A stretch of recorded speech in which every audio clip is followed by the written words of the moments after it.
That's the song. Hey, hey, it's your boy Jay Hardcore, Hardcore Boxing News, back at you with what's happening in the world of boxing today. Y'all know what's happening this evening, man. Like every Sunday evening, the good old boys get together and talk about boxing. I'm talking about the old timers, man. And first one in the building is my big homie, Bruce Gas, Boxing, Jazz, and more. What's up, Bruce? Salute, brother. How you doing, man? Had a great weekend, man. I met Razor Ruddock this weekend. Oh, for I had him real? on my show. Yeah, he was on my show last night. Wow. Wow. So I'm still on a cloud nine from that, man. I had Razor and I had Tim Witherspoon, and they're thinking Mm, about possibly doing an exhibition. mm. And I mean, I was on the bottom. I was on the bottom rung, man. I'm listening to all. It's all coming down, and I was honored to have him on the show talking about it. I'm just sitting back and I'm listening to these two former legends. Mm, mm, Uh, hey, now it's time for us old legends to do it over here. And do I sound like I'm talking through like a toilet hoop or something? Like I'm an echoing or something like that? Slightly, but not a lot. It's not something that's not bearable or anything. Is that better right now? Yeah, that's cool. Like I said, it's not something that sounds bad. Okay, now because I kind of sound like I'm in a. I got to get some headphones so I can hear Mm, myself because I feel like I'm in a tunnel. okay, all right, but nah, you sound good. Let me copy the link and I'm gonna put it in the chat right now. And the link that I'm putting in the chat, you must be 50 or better to come on the panel. Please respect those wishes. We will be carding at the door. Please show that ID at the door. Yes, indeedy, without a doubt, man. But so, how did you enjoy the fights last night, man? Man, heavyweight boxing. I enjoyed it just for the fact that it was heavyweight boxing, but I was a little disappointed in the main event. Um, Mm, Mr. Marie, he was in there to survive. It was late at night. I mean, dude, come on. uh, our buddy Big Baby Anderson, he's got to step up the competition. I mean, he can't get scared of that Charles Martin fight. That might have just mm. been a little clink in the going down the road. But I mean, it's almost like he took a step backwards last night. Yeah, man. I mean, the guy had no respect of our time at all last night, man, because it was very late at night, and to watch if I wanted to watch track and field, man, I could have watched. I love track and field. I just like it in the ring. You know what I'm saying? So he didn't have no engagement. It literally looked like he came for a check and he was out of here. He really made Belgium look bad last night. Yes, indeedy, for sure. He let me see who we got in the building real quick, man. Welcome the folks on in here. First person in the building is Naeem the Dream. What's up, Naeem the Dream? Cousin Pete, if you will. Then we got good sis Tanya Vandross Williams Jr. She said, "Evening, JBT family. Showtime, the guy just do. Wim old school. Kenny, Bruce Gas, peace, love, happiness. Everyone, old timers boxing show. Thanks to everyone. Thank you, sis. It's always a pleasure to know that you are in the building for sure. It's always a pleasure knowing you're in the building. Oh, we got my guy, the Boxing Menu Podcast. What's up there, fella? Man, I enjoy when you call in on the show, man. Yes, indeed. You bring laughter to me, my brother. Yes, indeed. I appreciate you, man. And he said, salute to the hangout and the old timers. Justin James, hashtag JBT, said peace and blessings, J Hardcore and the Hardcore family, and to the OGs. We got Tampa Tommy. He said salute the Jay and the Hardcore family. Hey, yeah, you be up on this panel soon, boy. You ain't too far away. You ain't too far away. Let me see who else we got up in here. Let's see. We got my guy Showtime, the guy Path. What's up, Showtime? Always a pleasure. Him and little Miss Jamila, they over there doing their thing in St. Louis, man. Yes, indeed. The show me state, man, and that brother always shows me good stuff, man. We got Danielle Berry Sprouts highlights, sports highlights, and I'm pretty much sure he's from Bruce Gas Boxing Jack channel. We salute you and we welcome you, my guy. Thank you for showing up, man, without a doubt. He says happy Sunday. And yes, it is. It's a happy Sunday for sure. We got Wim Old School. There it is, the founder of the Old Timers channel, man. Yes, the Old Timers show. He was the one that suggested it to me, man. And he kept suggesting it to me until I got it done. You dig? So I really appreciate you for that, William Old School. He say Justin James, salute, brother. We got Doc and Lovely in the building. She said, good evening, Jay and the Old Timer. Salute and blessings. Blessings back at you, good sis. All right, is that Lottie Dottie and everybody? Okay, we got Rodney Evans, a.k.a. Hot Rod. Also from over the Bruce Gas Jazz and More channel. He said, OG Bruce, OG J, what's good? I can't wait to hear the OGs take on that whack ass performance of Jared Anderson. Man, Jared he didn't really have a bad performance, man. It looked like he was working on that jab this weekend. I tell you that much. he was doing his Shakur rendition, man. He was showing you how to box like Shakur. He wasn't running though, and Shakur don't either, man. So don't get the wrong thing that I'm saying. I'm not saying that. You know, he's Angel Diaz, another one from Bruce Gas, Boxing Jazz and More, says Bruce Gas and Hardcore, salute. Who else? My brother Monty, my brother Monty Brown snuck in the back. Okay, all right. Monty Brown, yeah, Monty Brown TV. What's up, Monty Brown? Been a minute since I seen that guy, man. Salute to you. Always a pleasure. Definitely what we consider OG on YouTube. He's been around for a long damn time, man. So salute to Monty.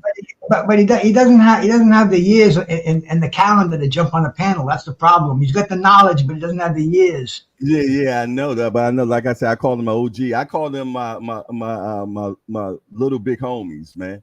You did, because they've been in the game way longer than me, man. When you come to this YouTube game, man, and definitely a staple on YouTube. Keep doing what you do, Monty Brown TV. It's a pleasure having you on the channel, my guy, for sure. All righty. As we wait for the rest of the fellas to pull in, because you know they're gonna be rolling up. Oh yeah. I said rolling up. Hey Jay, I got a package last week from a brother who he's on YouTube a lot. His name is Daryl McKinney, and his brother-in-law is the Thomas the Hitman Hearns. His sister's married to the Hitman.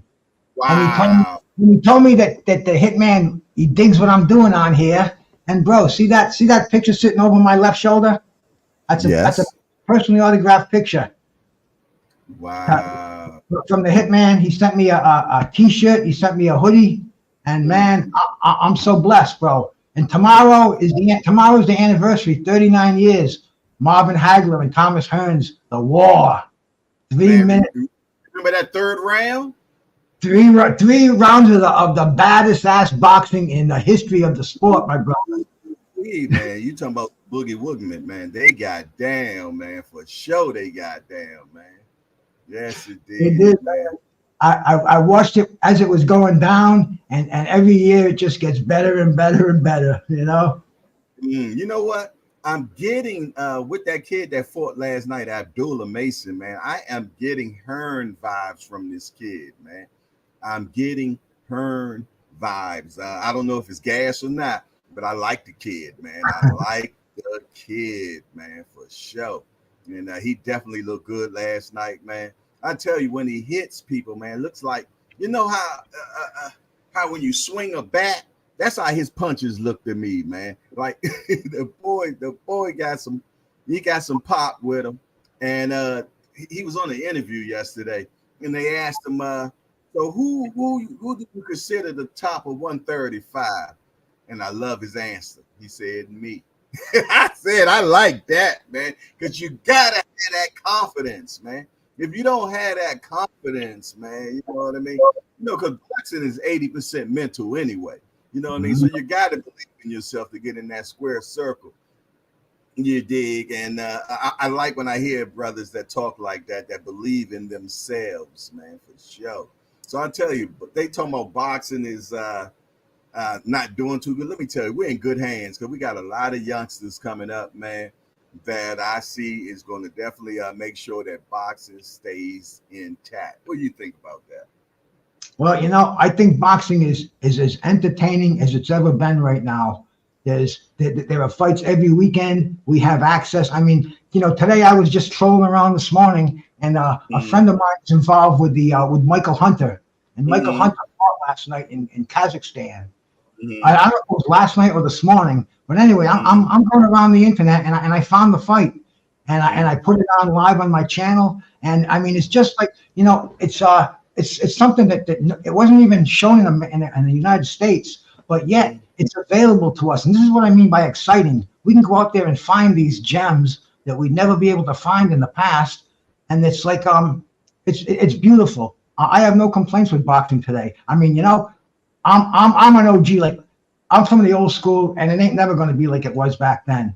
But I look more in front of me than in the rearview mirror, and I like what I'm seeing, brother. I like the direction it's going. It's exciting, and that's the bottom line. It's entertaining, and like you said, it's got to develop more of a farm system. There's a lot of room for improvement, but at the top level, it's as good as it's ever been.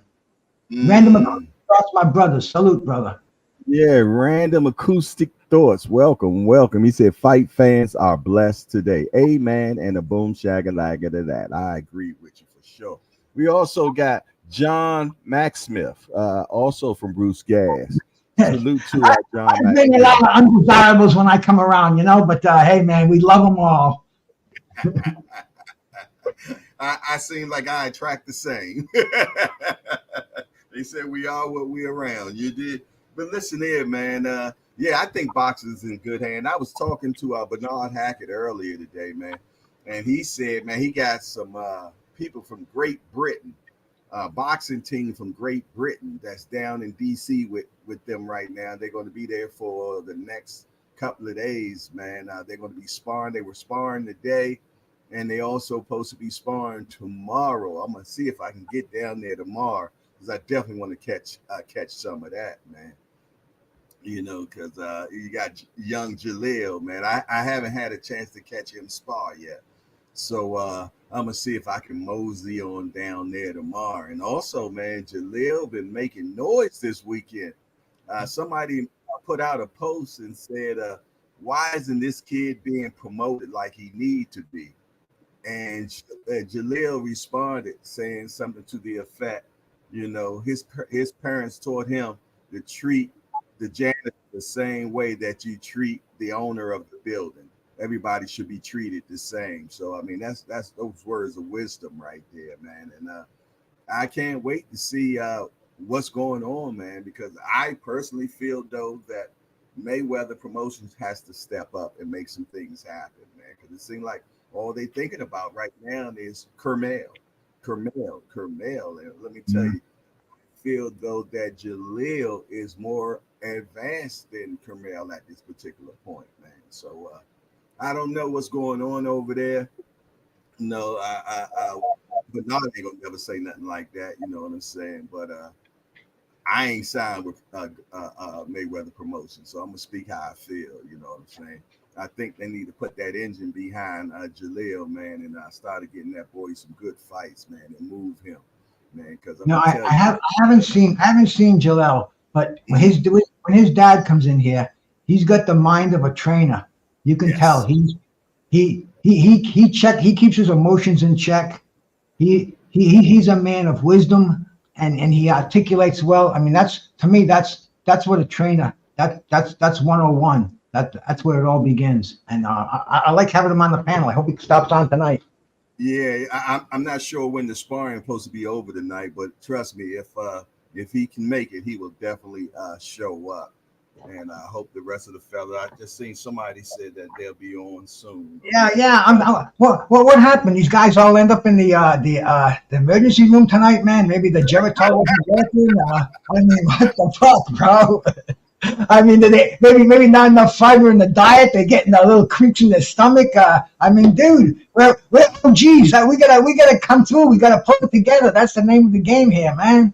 Come on, you guys, let's go. Me and Jay are gonna sit there. We're gonna reminisce about the past. It's gonna be 10 o'clock, and these guys are gonna be knocking on the door. They're gonna say, "Hey, guys, next week." Yes, indeedy, man. But we definitely got a fight coming up this week, man. It's been a lot of controversy. Yeah. So we got look, 420. That's gonna be your day, ain't it? Look at him just thinking about it. He said, I had to take a toke. Why would you say that, my brother? Oh, no, maybe because the name of your show is Bruce Gas, Jazz, and More, man. I don't know. Uh-oh, here come trouble. Here come trouble. Let me put him on here. The good Troy Graham experience has entered into the building. What's up, Troy? How's everybody doing? All right. What's happening, brother? Hey, Bruce, how you doing, man? I'm alive, bro. Hey, that's the best way to be. Best way to be, my friend. Yeah. I just woke up, man. I thought it was later than what I thought it was, you know. Had a nap. Got yourself a good old nap in, huh? That's right, man. We're gonna have to get a nurse to run this show, bro. She's gonna have to get all these guys together, make sure the attendants get the wheelchairs, push them all up to their microphones, and Yeah, man. You know, I had a good dinner. Don't get numb, you know. Shit, man. We old guys. It takes a lot to get this show together, Troy. We're glad you made it, brother. Yeah, because I don't know anything about podcasting, Bruce. Nothing at all. I have no idea. So yeah. Hey, just everybody. The mic for us is 99% of the battle, right, Jay? Right. I got a question for y'all, man. Now, you know, y'all saw the fight with Jared Anderson. You saw the fight with Jared Anderson? Jared Anderson. Oh. That's what you're boxing fans, bro. Of course we saw them. Okay, good. You saw that fight. What do you think about what did you think about the fight, and what do you think about him versus Fabio Wardley in his next fight? You know what? I enjoyed the fight. Well, let me retract that. I enjoy what I seen from Jared Anderson, man. You know what I mean? He showed me some different things this time. You know, looks like he was working on his boxing last night. You know, he did not get that guy out of there, but that guy came not to get out of there, man. That guy was not trying to get knocked out. He was not trying to engage last night, man, and it ended up being what it was, man. But yeah, they're definitely going to have to pick some other competition for him. And Fabio Wardley, that's the guy that had that great fight not too long ago. Raise your clock. Yeah. I haven't had a chance to catch that fight, so I don't know how to size them two together, but Bruce has. So, Bruce, I'll pass that to you. Bro, I mean, where a Big Baby Anderson, he has to advance. He has to fight somebody who's going to give him a fight. And Wardley and Frazier Clark, they left everything in the ring. I mean, neither one of these guys could stand up when that bell rang. That would be a great fight. But as far as I'm concerned, Big Baby Anderson, he needs to be tested. They got to throw him in the deep end of the pool. And Umar, what's happening, brother? Good to see you here. How's everybody? Always a pleasure to see you, Doc. What's up with you? Hey, what's up? So good, man. I think that'll be a big fight in the UK. You know that with Wardley and Jared Anderson. I think it will be a big fight in the UK. Well, you know, the way the boxing is today, it doesn't matter to me where they show these fights. It could be in the UK, it can be in Saudi Arabia, it can be in Vegas. I ain't going nowhere. I'm sitting on this couch, and I'm a boxing fan first. So it's an international sport, So it could be held anywhere, and I think it'll be just as popular. I think, damn, if they held it in Ohio, they'd have to build a new stadium. You know, as far as a big heavyweight fight goes. But Anderson, he has got to he's got to step up the competition, and he's got to show out. Last night, I think, like I said earlier, man, I think he regressed in his career. Well, Yeah, I does think he he- have to step? Do he have to step it up, or does Top Rank got to step it up? Because I don't think he picks his fights. Well, the matchmaker got to step it up. Okay. Well, last night, the two heavyweights on the card that won, why don't they fight each other? They're both top-ranked fighters. You got Afia Jogba and you got Anderson.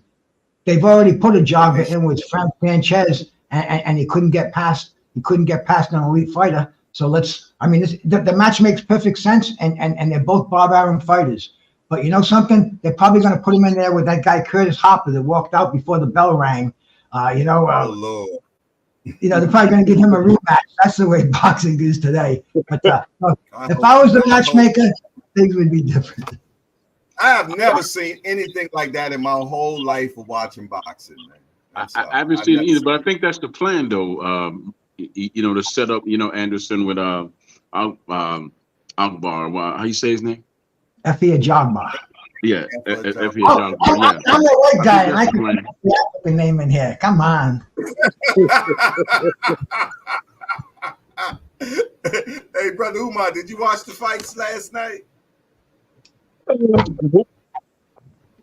you talking about on ESPN? Yes, sir. I didn't know it was any fights that was going to be on, man. I'd be kind of like missing out, you know. Yeah, I'm gonna start putting it in the chat, in the old timers chat, man, so that way y'all be aware of that stuff, man. Yeah. Because y'all lives are so full of everything. I'm gonna make sure from now on that I update y'all on the weekend of who's fighting. Yeah. I'm gonna make I didn't know make either. that- I didn't know either until I turned on to social media that there was a fight. I didn't know. Mr. Will, how you doing? Good evening, everybody. Mr. Will, how are you, sir? How are you, sir? Brother Will, All right, salute. how's everybody? Good. Hey, Yeah, you- the Oh, task at hand, man, it's fight week. I'm letting y'all know right now, there's going to be a fight this Saturday on 420 in the Barclays Center, New York City. We got Devin the Dream Haney and King Ryan Garcia. hell yeah. What do y'all think? What do you think about You know- that fight? Yeah, you know what I think? Seeing all you old guys, I just remembered I got to take my supplements for the evening here, man, and that's what I'm thinking right now. But we get some great fighting coming on, so you're 100% on that one. Okay. All right, so I'll tell you what, I'm gonna jump right in there, man. Who do you have winning this fight this weekend? Let's start with Mr. Will. Oh, you said me. Yes, sir. Yes, sir. I like Haney for this easy 12-round decision. Tell me why. Better boxing skills, point blank. Point blank. Okay. All right. Brother Marvin McDowell. I think it's up in the air, man. Why? Tell me why. Because I think that Ryan Garcia is just as skillful as Devin Haney, man. I think whoever won it the most is gonna get it. Okay, all right. That's something different. Troy, what you got for me, man? Well, let me come on camera now. I finished eating. Well, to be honest with you, I got to disagree with my mentor over here and my brother Marvin McDowell. I say that Devin's going to outbox him, and if he really steps on the gas, he could TKO him. Ryan is a part-time boxer. He's not a full-time boxer. He's a part-time boxer. I haven't seen any real. They're not, when it comes to boxing skills, they're not on the same level. They're really not. Ryan has that left hook, but there's a hitch, a pause before he throws it, and he's also He's very hittable. Even though he's a determined guy in there, but he's very hittable as well. So I'm going with Haney, and I got to disagree with Marvin on this one, which is the first. I'm saying, you can disagree with me, right? But they still got to fight. No, brother. Hey, you know what? I'm going to have to agree with Brother Marvin on this one, man. I really feel, though, this could be a 50-50 fight. You know what I'm saying? I feel, though, that Ryan does have the goods. You know what I'm saying? The kid's been fighting for a long time. He's an amateur, 12-time national amateur champion. You know, him and Devin done fought 6 times, 3-3. Devin said ain't nobody in the amateurs beat him 3 times but Ryan. You know, and he has that equalizer as well. He can put you out. And it's always in the back of your mind that this person might can pull it out. Well, I'm saying ain't nothing no sure thing, man. Oh, nothing for sure. And he's fast. He's fast. So I've been thinking about this fight today, and I've been thinking that it's not going to be a walk in the park and a blowout like everybody going to be. That's right. I don't think it's going to be a blowout. That's not a blowout. He's just going to get outboxed. Yeah, exactly.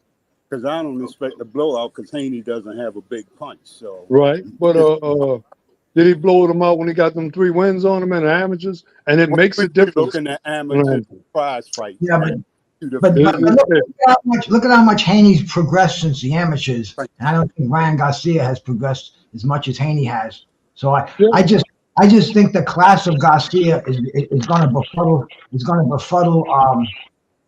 It's going to be befuddling Ryan in this fight. And I don't think he's going to be able to handle Haney. I think Haney's going to have his way with him, man. I think it's going to be a man against a boy in the ring. Yeah, I think he's going to outbox Ryan, and after that, he's going to call out Tank again, and Tank's camp is not going to answer at all. That's the way I feel. Well, hold on, run that back. Run that back. Hold on. I said he's going to outbox Ryan, and I think after that, they're going to call out Tank's camp, and then his trainer's going to tell him to leave the fighter's name out their mouth again and just not answer him back. Yeah, I don't understand what you're saying.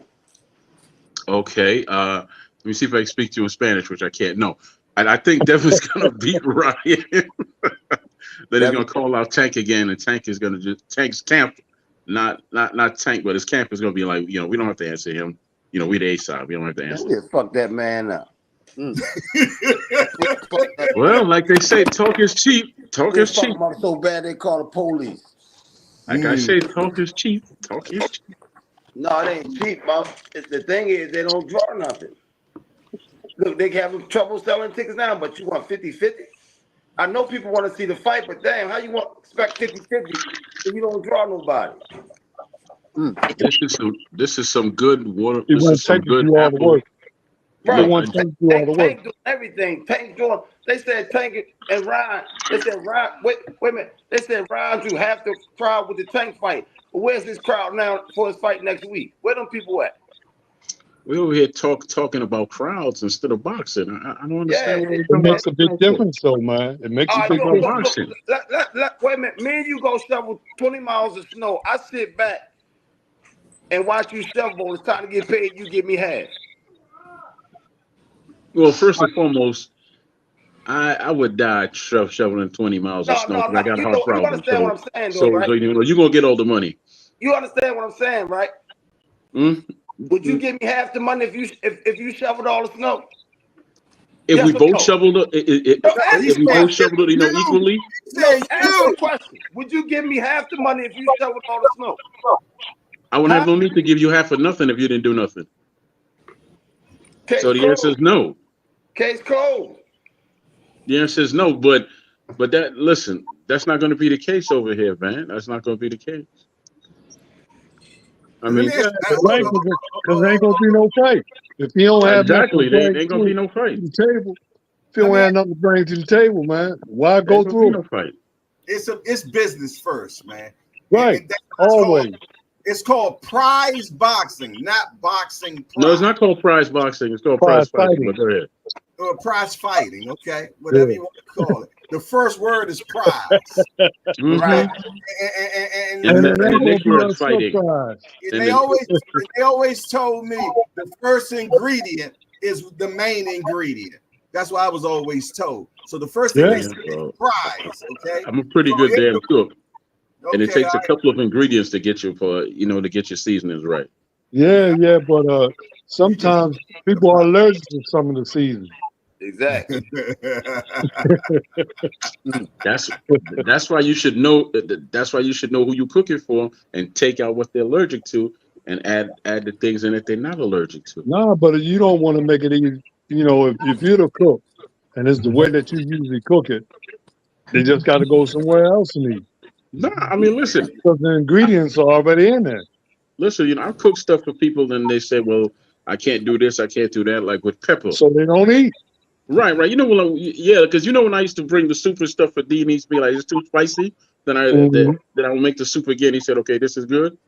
Yeah. Right. So yeah, you can, sometimes you might have to First take out time a he fight. bought it, we say, oh, well, then we can deal. But otherwise than that, he ain't gonna eat. That's right. That's right. But hey, I think it's a fight that people want to see. I think it's a fight that should happen. I don't think everybody want to see it. Because who else is out there for Tank to fight? Well, who else is out there for Tank to knock out? That's what you said. Everybody. The problem is Tank Power is so unfair for the lightweight division. People want to see him move up. It's not his fault. He's a small man that punches like a middleweight. Yeah, but he fought at 140 before. He's fought at 140 before. Wait a minute. Go back and watch the video. After he fought, he said he can't fight for it. Actually, he weighed in heavy. We had to make him drink some shit just to make weight. I guess he's never going to move out of 135 then. He's under 140 pounds right now as we speak, and he's over 2 months away from his fight. But people want to see him go up and fight 147. It's just because he hit so hard. That's all it is. No, we talking about 5 pounds. Because he's going to go up and fight Pitbull eventually, right? If the weight is fake, he can't put it on. No. But I'm saying, he's going to go up and fight Pitbull eventually, right? Pitbull gain weight. Tank ain't gain no weight. You can't go off a Pitbull. They eat different. Pitbull eat like a pit bull. But what I'm saying, you want the man to put on fake weight, or just wait till he gradually go up. All I know is that when it's time for him to go up is when it's hard for him to make 135. It's time to go up then. Okay. Now, let me ask you a question. So yes, sir. Just because Devin went up, Tank should go up? They want to force Tank up. Devin, hold on. Devin damn near 5'10". He should be up. 140. He outgrew 140. Did he? Yeah, did he not? Devin is huge too. In Tank ain't damn near 5'10". He damn near 5'9", 5'10", right? He's about that tall, right? A 447 pound. He walk around 165. He's actually shorter than Crawford, so he's not that No, tall. he ain't. Yeah, he is. He's all I've 5'9". seen him side by side. He's shorter than Crawford. He had shoes on.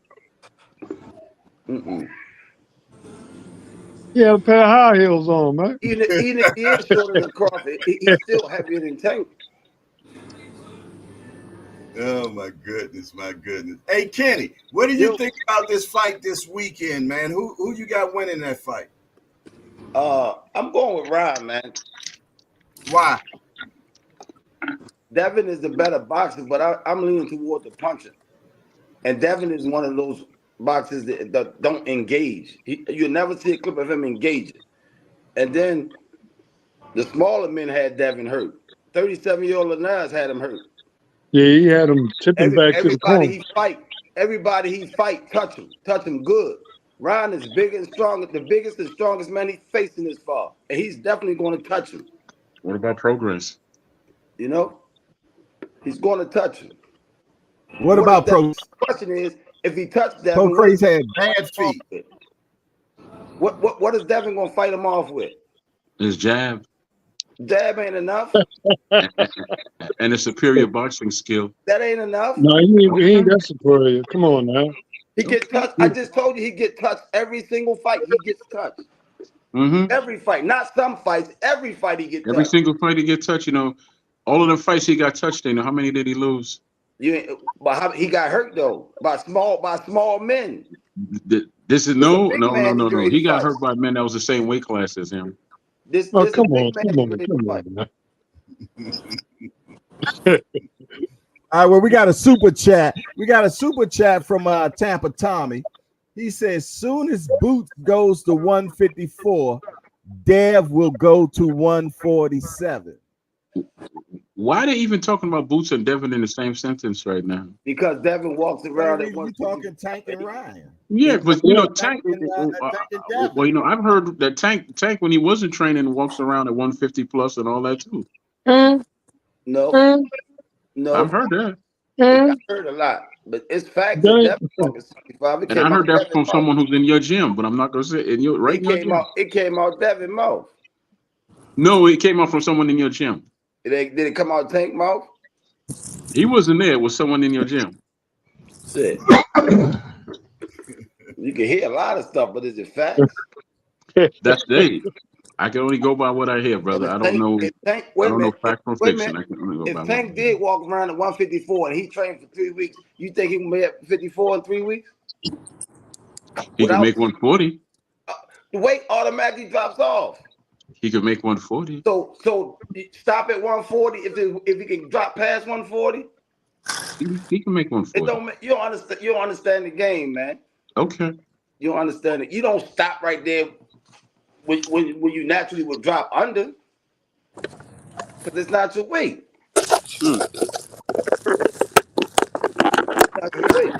He's 2 months away right now, and he's at 138. He was at 138 2 weeks ago. And he ain't even turned it up yet. When he turn it up, Tank can make 30, man. Tank can make 30. My question is, they have a good group of people at 140. Why don't you call those people out in your division and go undisputed like you did at 135? It makes sense. Yeah, I think that's what the brother's gonna do. Honestly, you know, I think that's what the plan is, to be one, you know, to win all the belts at 140. Everybody wants the money bag, man. That's right. There it is. That's the whole. And when he wins all the belts at 140, when he wins all the belts at 140 and then calls out Tank after that, y'all gonna Why say, do you call the person underneath you? You're supposed to call the person over top of you now. Exactly. That ain't how it works. Sugar Ray fought Duran. Same difference. Duran called him out. Devin called him out. Sugar Ray lost. Yeah, Devin's away. Devin's over though. Sugar Ray Duran lost was under. Sugar Ray lost too. You're not arguing the correct. It's the same difference, brother. It's a call out. A call out's a call out. No, boy. Come on now.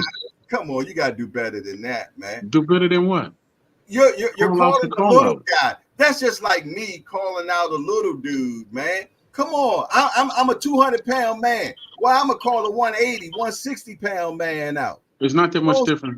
We're talking about 5 pounds. You know what, Troy? I ain't gonna fall into this because you're a professional troll, man. This is what you want to do. I'm not. You come in here to stir the pot, man. So it is what it is, hey, man. When's the last time you ate chicken without hot sauce, baby? It is what it is. Okay, all right. We appreciate your hot sauce, my brother. Yes, indeed. No doubt, without a doubt, man. So what you have to understand here is that we are true fans of Tank, and ain't nothing you can say that's gonna change anything, man. I'm a fan of Tank. Marvin, come on now, Marvin. You know I'm a fan of Tank. I'm fine with Tank. I'm fine with that. That's not the problem. I don't have no problem. I'm a fan of Tank. And I ain't got nothing against Devin. I'm a fan of both fighters. I don't give a damn who. I like both fighters. What's the kid name that Devin beat? What's the white kid named Devin beat? Kambosos. Lomachenko? Yes. When Devin beat him, I bet on Devin in that fight. That's good. I mean, listen, I'm a fan of both fighters, but the fact is that I really just want to see the fight. I think most I people know want to that's see the the We're fight. not going to see the fight. People want to see So the let's fight. move They want on to from see that. it now. It don't work like that. I want it now. I want it right now. It don't work like that. Okay. It's Troy, not going to happen. So let's It's like, move it's on. like a kid. It's like a kid throwing a tantrum for a cup of Kool-Aid and he can't get it. It don't work like that. All I know is when your when your man signs to fight Pitbull at 140, I'm gonna see what you say.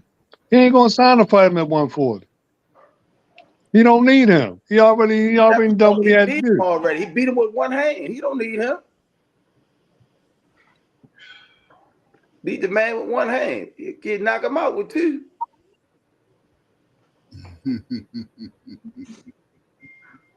Well, I tell y'all what, man. If whoever the winner is this weekend, who would you like for him to fight in the 140 division next? Matias. Okay, T.O. or the Sumero Matias guy, which is he's just a one-dimensional fighter. Either one of those two fighters. Undefeated one-dimensional fighter. You know? Yeah. Well, so was Wilder It's for a like, while. wait a minute, what's wrong? If he's one-dimensional, that's his style. Devin Haney is a superior boxer, that's his style. Whatever a person do that's successful for them, that's their style. I want him to fight either Well, honestly, I much rather him prefer this guy here. Everybody thinks could walk on water, which is Matias. I'd rather him fight him. I definitely want to see that fight. I ain't saying I want Haney to fight. I want the winner to fight him. Yeah, which is Haney, which is who discussed. No, man. The winner. Yeah. Fight. I ain't never seen a fighter not get hit. You ever watch Pernell Whitaker? That went the distance. Pernell got hit. Pernell got hit plenty of times. There was a guy that won a round who didn't get hit once. Now, Pernell Whitaker pro debut, he didn't get hit once, but I'm talking about a championship fight. That shit is. I seen him fight around in a championship fight where he didn't get hit. Pernell sat in the corner. He was fighting a Mexican brother that used to train with Chavez. They got over 100 fights. He didn't get hit not one time. In one round, I've seen him do that. He sat down throughout the fight. He sat down on the on the ring post and did his thing in that round. He didn't get hit. No, I'm not talking about. I'm talking about throughout the fight. People No. Everybody gonna get grazed or touched in a fight. It's a fight. Everybody get hit. Yes, everybody definitely does get hit. Man. Everybody get hit. I ain't seen a fighter yet that went 12 rounds without getting hit. That's either on the arm, on the leg, on the ass. He gonna get hit some damn way. Hell yeah.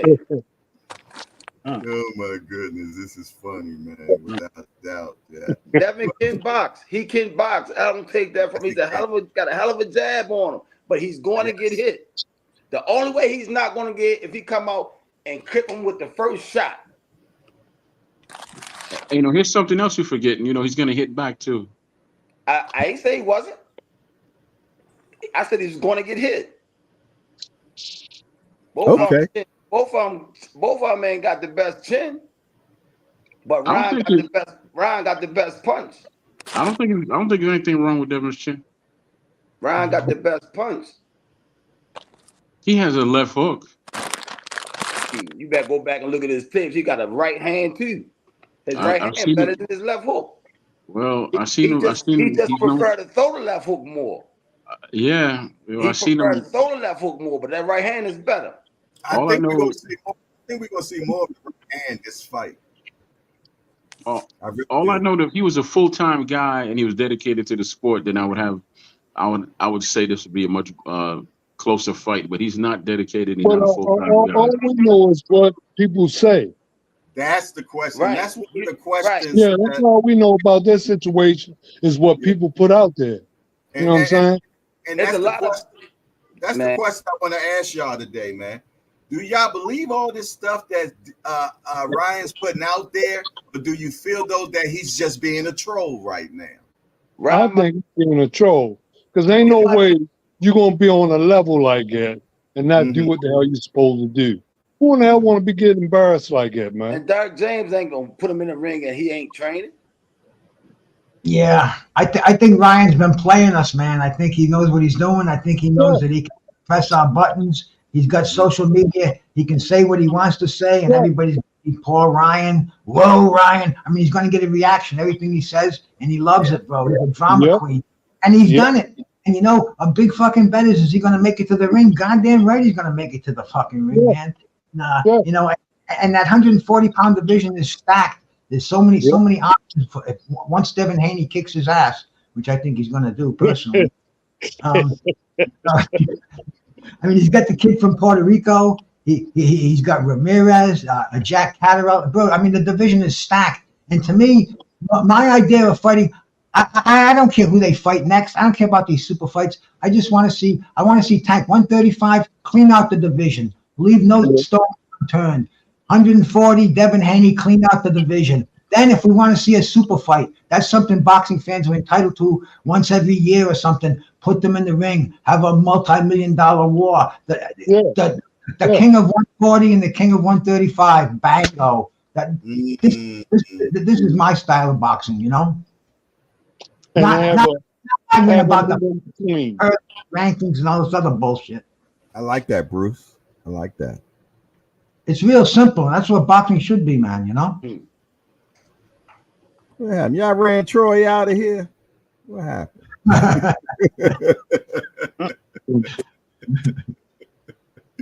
All right, yeah, man. So let me ask you a question, man. Devin been saying he's going to knock Ryan out this weekend. He don't have that punch like that to knock him out, man. No. That's the question. If he wins, it's going to be a 12-round decision. Yeah. Okay. He don't age enough, you know? No. Bruce? I think Devin's going to win the fight easily, man. I don't think it's going to be as big a fight before the pre-fight is bigger than the actual fight's going to be. I just think Devin's going to he's going to play the matador to a young bull who's not going to have the legs underneath him and who sticks his chin out when he throws punches. And I think Devin's just going to pick him apart. Well, to be honest, I'm not crazy about either one of them, but I do pick Devin over this guy. You know what I mean? I do think he's going to outbox. I really don't think that it's going to be the way everybody thinks it's going to be. I'm leaning towards Ryan Garcia, man. See, Ryan looks a little too crude for me. He's a little too primitive for me. That's just, I mean, I've seen him make some real amateurish mistakes in the ring. And Devin do the same thing. He make a lot of amateur mistakes. Yeah. Well, you got to remember those two guys are still fighting the amateur style anyway. Right, because they let their hands go. To the prize fighting. That's the amateur style, let them hands go. Yeah. And I don't have nothing against Devin. I always favor power punches in fights, period. That's just me. I like power punches, man. It's nothing against Devin. Even though boxers win a lot of the fights too, but I like power punches. It's nothing against you know. Yeah, I like the ones that can box you out or knock you out. Yeah. Right. Yeah, like Sugar Ray Leonard. Yeah. Right. Yeah. Leonard Leonard, my favorite. Simon Brown. Yeah. Boxer punches. Those boxer punches. I love them. But Sugar Ray can really punch though. Yeah. You want to tell you Wilder, right, Mr. Wills? Huh? Say it again. Nothing. Yeah, Ray Leonard can punch. Yeah, was a finisher. Yeah. And he was entertaining. He saw he ain't got no problem engaging. Sugar Ray will engage. If Ray hurt you, man, you were gone. Yeah, exactly. Ray was a pretty killer. He was a pretty killer, boy. Yeah. He was gonna get you. Definitely. The same thing with Crawford. If Crawford gets you hurt, you're done. He's gonna get you. Certain fighters have that. I saw Sugar Ray back in 1978. I was in the fourth row at the Civic Center when he fought Floyd Mayweather Sr. And it was a hell of a fight. Floyd Mayweather Sr., he was a great boxer, but he didn't have much of a punch. And Sugar Ray beat him up. Once Sugar Ray hurt him, I think it was in the 10th round, the 9th or the 10th round. I saw that look in his eye. It was like a hawk when he's got that squirrel, and that squirrel ain't going nowhere. And nothing in the world matters. and the referee had to just pretty much slap Leonard to get him off Floyd Mayweather. But once he did, he came back to normal again. But that's that special it that certain fighters have. Exactly. You know? He caught him with that left hook, right? Right, Bruce. He caught him with that left hook. I don't remember what he caught him with, but man, it was like time to kill, and bro, nobody was getting in his way. It was like a fat kid in an ice cream machine, man. Nobody's gonna stop. You know what I'm saying, bro? You know who else was great at that too? James Toney. Yeah. Oh yeah, yep. Roy Jones. Yeah. James, No, let I me tell like you, that. James Toney, man. To be honest, man, the only person that could beat James Toney was James Toney, man. Yeah. And James told him Toney that. beat himself up too. Yeah. I told James Toney that. I told him that too. Yeah. Oh yeah. Hey, let me shout my friend Al Rahim out there, man. Al Rahim Burke from Pro Se Sports. Shout out, brother. Thank you for stopping by, man. Pro Se Sports, man. Maker of gloves, boxing apparel, wraps, all kind of clothing. Get in touch with him, man. Any young up and coming boxer that's looking to get outfitted in style at the expense of Al Rahim. He's a great philosopher for boxing. Give him a call, man. Get in touch with me if you want his number. But anyway, I gotta shut the brother off because man, he supports boxing at the grassroots level. Okay. Nice. Okay. Nice. I got a question since I brought up Haney and all that. Uh-oh. Where do you think they're gonna head after he defeats Ryan? I mean, what direction you think they're gonna head? Because honestly, I see them headed for Martinez because he has a belt. So I think they're going after him in the next fight. Well, we just have to wait to Ryan get him, and then see where we go from there. Yeah, if he get past Ryan, he should go at either one of whoever win the fight to go at the next title. Right. Well, Look, I gotta ask because I came in a little late. Did you guys talk about last night's card on ESPN yet? We Mhm. did, but Yeah.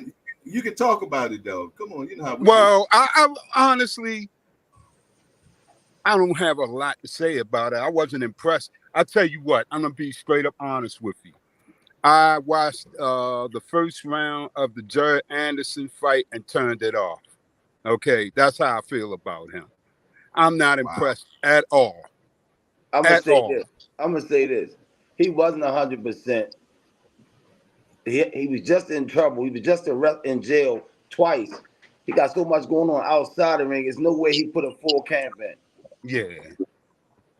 And then he Right. been off for a whole year. Mhm. I'm glad he went the distance just to get the rounds in. Because he's been out for so long and he's going through so much, Mhm. But people don't know that when they're watching him on TV. He wasn't at himself 100%.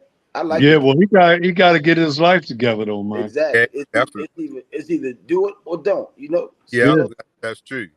But Mr. right now, Will, he's not 100%. If he step on the gas and get his life together, he gonna be all right, man. But right now he ain't focused. I just don't see it. I just don't see it with him. Mr. Wills, I got a question for you since you brought it up. Sure. When it comes to Anderson, I just don't see that dog in him, man. I don't see the dog and the passion in him. He has the skill, obviously, but I don't see the dog in him. Against a certain level, but yeah. And then with him, it's about time they take the training wheels off too. He should have been took it off. He definitely got the numbers. You know? Definitely got the numbers. Time will tell, though. Yeah, I wish they had put him and FA in there last night. They should have been fighting each other last night. No, he Right, ain't ready. exactly. I don't think he's ready. Yeah. Exactly. Yeah, He ain't ready for he should that. be able to outbox Josh Jaffe. He should be able to outbox him. Oh, Hey, Yeah, but I mean, who should have been on that card last night, man? You know who should have been on that card? Johnny Rice, the heavyweight. He beat Guido Vanelli. He knocked out Guido Vanelli, who was on the co-main event. And Johnny Rice is a security guard in Vegas right now. He can't get a fight. And seriously, man, free Johnny Rice, man. If anybody's out there, let the word be known. Johnny Rice should have been on that card last night, man. Johnny Rice is a very, very entertaining heavyweight. He'll fight anybody. He's multi-talented. But man, I don't know what he said. I think he might have said something about Al Heyman or something that he didn't like. But he seems like he's being blackballed. But what do you guys think? Do you think he should have been on that card last night? Anybody know who I'm talking about? Johnny No. Rice? Yeah, I know who you're talking about. He's one that beat Coffee twice. Yeah, Right? he beat Coffee twice, and he beat Vianelli, the Italian kid who fought last night. His last 3 fights were victories. But he doesn't get a call last night. It would have been a What perfect spot. about, when you say he can't find a fight, who's the other guy, Bruce? He has a Latino name. The heavyweight. What's his name? I think I know you. Frank Sanchez. Yeah, Sanchez. That'll be a good fight. Rice and Sanchez would be a good fight. What about the big Chinese man heavyweight? Zhang. Zing. He supposed to be fighting Wilder next. Yeah. Well, after he finishes with Wilder, he could Rice. I mean, I don't know if he's gonna want to take on Rice, but after he knocks out Wilder, he'll get in there with Rice. Yeah, he's strong, man. Yeah. That kid's strong. You say knock out Wilder? That's what I said. Yeah. I think you're right. I say like they say in my country. Him gonna dust him off. My dust off Wilder. Hey, both of them got power now. Whoever get hit with the good one gonna go. Yeah. I haven't. Yeah. Well. I'm thinking about Zilly Zhang. He got stamina issues. So Yeah. Yeah, stamina issues against boxers. yeah, I think he allergic to past the 6th round. Well, we'll find out if Wilder can get out of the first 5. And another thing about Zhang, I see he's got 2 speeds, slow and stop. He got a chin too. He got a good chin too. Yeah, I mean, come on, that's a lot of dudes you hitting there, man. That's a big guy. So, like George Foreman on his second run, when he came back, he was huge, and it was hard to hurt him. You know what I mean? Because of all that girth. And George's defense was crazy, man. Yeah, it was that cross arm defense. Only George can do it too, man. Yeah. And his arms were so big and covered up his whole body. Yeah. That's true. He You got know who taught him that, right? Georgie Benton? Archie Moore. Yeah. Yeah, Archie Moore. Joe Frazier, man, the great Archie Moore. Good too. Huh? I say Joe Frazier used to cross his arms pretty good too. And Norton, but Yeah. Norton, he would Norton just did it cross too, his arms, and everybody would punch through it, around it, Yeah. and everything else. Norton, I don't think anybody ever missed him when they threw at him. Bernard Hackett. What's up, Bernard? Hey, how y'all good fellas doing, man? Sorry I'm late. Had a lot going on today. Hustler, you can't lie. Hustler, what's up, brother? How was the sparring today, man? Man, it was great. We started at 3. We ended kind of late. We have the Royal Marine team from Great Britain down here. Today we had sparring. They have a team of 17. We had sparring today. We have sparring tomorrow, and they're gonna train with us on Tuesday and Wednesday before they go to fight. That's what's up. Hey, well, where were they at, though? They were at our gym, round 15. Oh, okay. And we'll definitely be there. We'll definitely be in there tomorrow. Coach Kenny, Coach Marvin, you all are close to me. If you all got some guys that want to come and get some work with those guys, it's tomorrow at 6:30 p.m. I was going to ask you 3 gentlemen, if you ever get any work in with each other, man. Oh yeah, all the time. All the time. All the time. Good. Back and forth on the Still sharpen steel. That's right. That's right. That's right. Shout out to my guy from the Boxing Source. What's up, Jay? How you doing? Good to see you. Boxing Sauce up here. Tell him I said what's up. He's a good brother. He can hear you. Yeah. All right, brother. He was interviewing Kid Austin today. I caught the live interview over on his channel. Nice. What do y'all think about that kid Austin, man? God bless you. He's been calling out everybody lately, and he had a lot of talk about Shakur recently. What do y'all think about it? I like him. He was a little too anxious the last fight, but I like the kid. Mm-hmm. I got Sean Porter vibes from him. The last fight, yeah.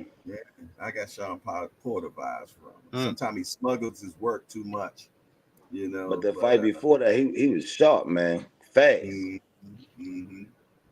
Thanks to the matchmaker. Yeah. Can't leave the matchmaker out, man. Come on. No question. I like that's what I've come to realize with Bob Arms cards, these top rank cards, they are nothing but showcase fights. Mm. Yeah, well, fighters are doing well though. Fighters are doing well. I like that kid. They're doing well on one end, Mason, but I man. mean, not giving us what we want. Like last night, like you were saying, Afalabi or whatever his name is, and Anderson should have been fighting, not on the same card. Facts. I don't know who's giving us, you know, the fights we want nowadays, but you know what? There's a fight out there who's from the DMV area, but he's signed by Jay Prince, Troy Isley. I should keep an eye on him. And you know, there's another one that fights out of Uwan Boxing, brother Mojo. You know, brother Muhammad. Should keep an eye on him as well. I think Troy Isley, they stepped him up too soon. Didn't he get knocked out on his last fight? No, he undefeated. Nah, he undefeated.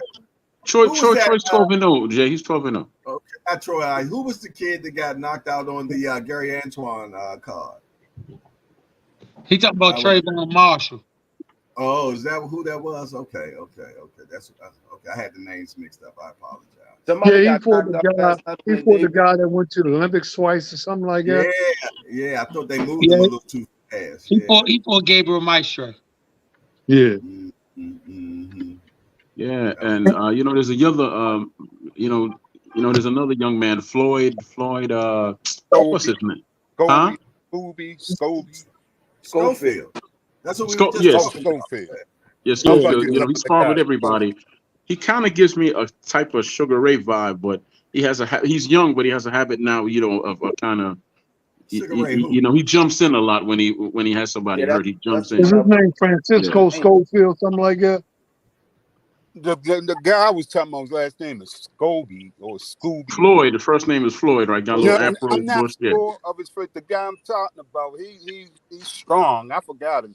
Yeah, very strong, and I want to say he's only 18. Oh no, this guy's old. Okay, somebody else. Too fast.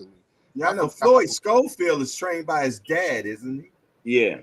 Yeah, it's not Schofield who I'm talking. This guy's last name is Scooby or Scooby, one of the two. Oh, you talk about Scarborough.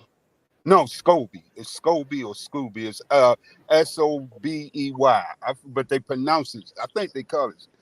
They pronounce it on the telecast Scooby. Somebody said Kurt Scobie. I think that's it. Okay. I think he's something to look out for too right now. Okay, yeah, and I'm talking about Kid Austin, Floyd Kid Austin Schofield. That's what yeah. That's what we were talking about earlier. I get Sean Porter vibes from him. Yeah, I don't. I see he's good, but he has a tendency to leave his feet sometimes. But he's that's something he has to work out. He can box. The last fight, he looked like Porter because he was anxious, just jumping in with the hook. Mm-hmm. Yeah, that's because of that youngness right there. But look, we got 1, 2, 3 trainers on here, starting with Marvin and then brother Kenny and then brother Bernard. How would you teach him? How would you work that out of a fighter that you had that was leaving his feet? I don't know, because I never experienced that. So I would work on his feet in the gym. Yeah, all kind of feet drills and stuff. You know what I mean? His coordination. It's things you can do on the floor in the ring to get it straight. I would have to see exactly, because I can't imagine what I would do because I haven't seen him. So it's not too bad. Sometimes he gets stuck in the mud. I know what he's talking about. Yeah. He gets so anxious once he gets you. We feel like you hurt. He's gonna start jumping in on you, and that's yeah. All right, fellas. I want to do something different, man, because every time we get on here, we just be talking all the time, but we never get a chance to engage with the chat. So today I want to start a segment of the show is Ask the OG a Question. So this way we'll be able to see what things questions the chat has for the trainers, or boxing pundits or whatever. So you all in the chat, you can put it on, text it in the chat, and I will pick out a particular person and address who you're talking to, or unless you want it for the whole panel. But put it in the chat, a question that you have for the chat, and we're gonna see if we can answer them to the best of our ability. And yeah, exactly. And please say the experience. Please say the experience. And drop it in the super chat if you want to. All righty. So yeah. So as we wait for those questions to start coming in, you dig? But yeah, man, I'm looking forward to this weekend. I can't wait. But the big news, I don't think we had a chance to talk about yet. To Matchroom. What do y'all think about that, man? Anybody can chime in first. I always say congrats to a fighter. I always say congrats to a fighter when they can get a deal that solidifies something about their family financial situation. So to me, it doesn't matter who the promoter is, but I always say shout out to the fighter. Because at the end of your career, the belt ain't worth $50. But if you made some money and that money can take care of your family, then it's always shout out to the fighter. Yes, sir. Okay. All right. All right. Anybody else want to chime in on Boots going to? If it worked for you, go for it. You know. Mm-hmm. What was the question? What do you feel about Boots going to Matchroom? Oh, well, I tell you what. Do you feel that he's going to get fights over there? Maybe that's a better question. Yeah. I think it's a good move. You know. Yeah. Because let me ask: does Lou DiBella still have Matchroom? No. Okay. That's Eddie Hearns. Oh, Eddie Hearn has it now. Yeah, well, before that, didn't his father had it, right? I don't think Lou DiBella ever had it, did he? Yeah, I don't think Lou DiBella. Lou DiBella was a Lou DiBella promotion. Right. No, I thought he had Matchroom. Okay. No, he never had Matchroom. Oh, okay. All right, we got one question coming up right now from let me put it on the screen. It's from Tampa Tommy. He said, "Do y'all honestly think Dev can keep making 140 much longer, and when he can't, will he duck Boots if Boots stays at 47?" Who'd like to answer that one? You want me to go first? Go for it, Troy. I don't see him ducking anybody, and I say give him, let's say a year or whatever, right? Give him about a year, and let's see what happens after a year. This is Devin I'm talking about. And then if he moves up to 147, I think that's where he's going to stay. He's going to stay, but I don't see him ducking Boots because he has no reason to duck Boots. Yeah, he do. Yeah, a reason to. No, he doesn't. Yeah, he do. What's the reason? What that reason is? Yes, sir. He gonna get knocked out. Huh? He gonna get knocked out. I don't see that happening either. Okay. Boots can't cut off the ring. He don't know how to cut off the ring, so I don't know how. Yeah. Okay, Kenny, what do you think, Kenny? I think as long as he don't have no trouble making 140, he'll stay at 140. But if he start having trouble, he'll shoot up to 47. But I don't think he'll fight Boots. I think he'll Boots dodge probably get ready to leave 47. Yeah, he'll dodge Boots. Yeah.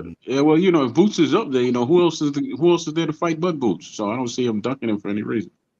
Barrios is up there. I'll tell you a good fight, a real good fight at 47 for Barrios. Barrios is at 147 now? Yeah. Yeah, he got the interim WBC title. Yeah. And then we got at 147, we got Jalil Hackett. Yeah.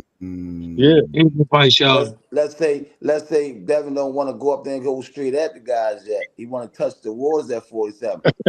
Jalil Hackett be the perfect candidate. Yeah, get down in that one, man.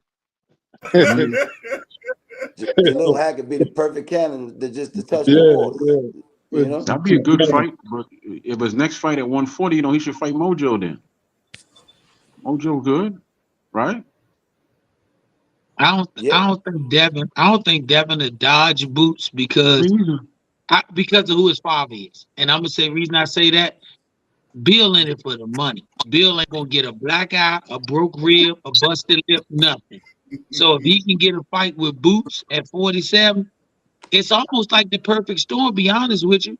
He get a fight with Boots at 47. Boots gonna get him out of there in 2 rounds, so you can't get so hurt when you get. I don't see that happening.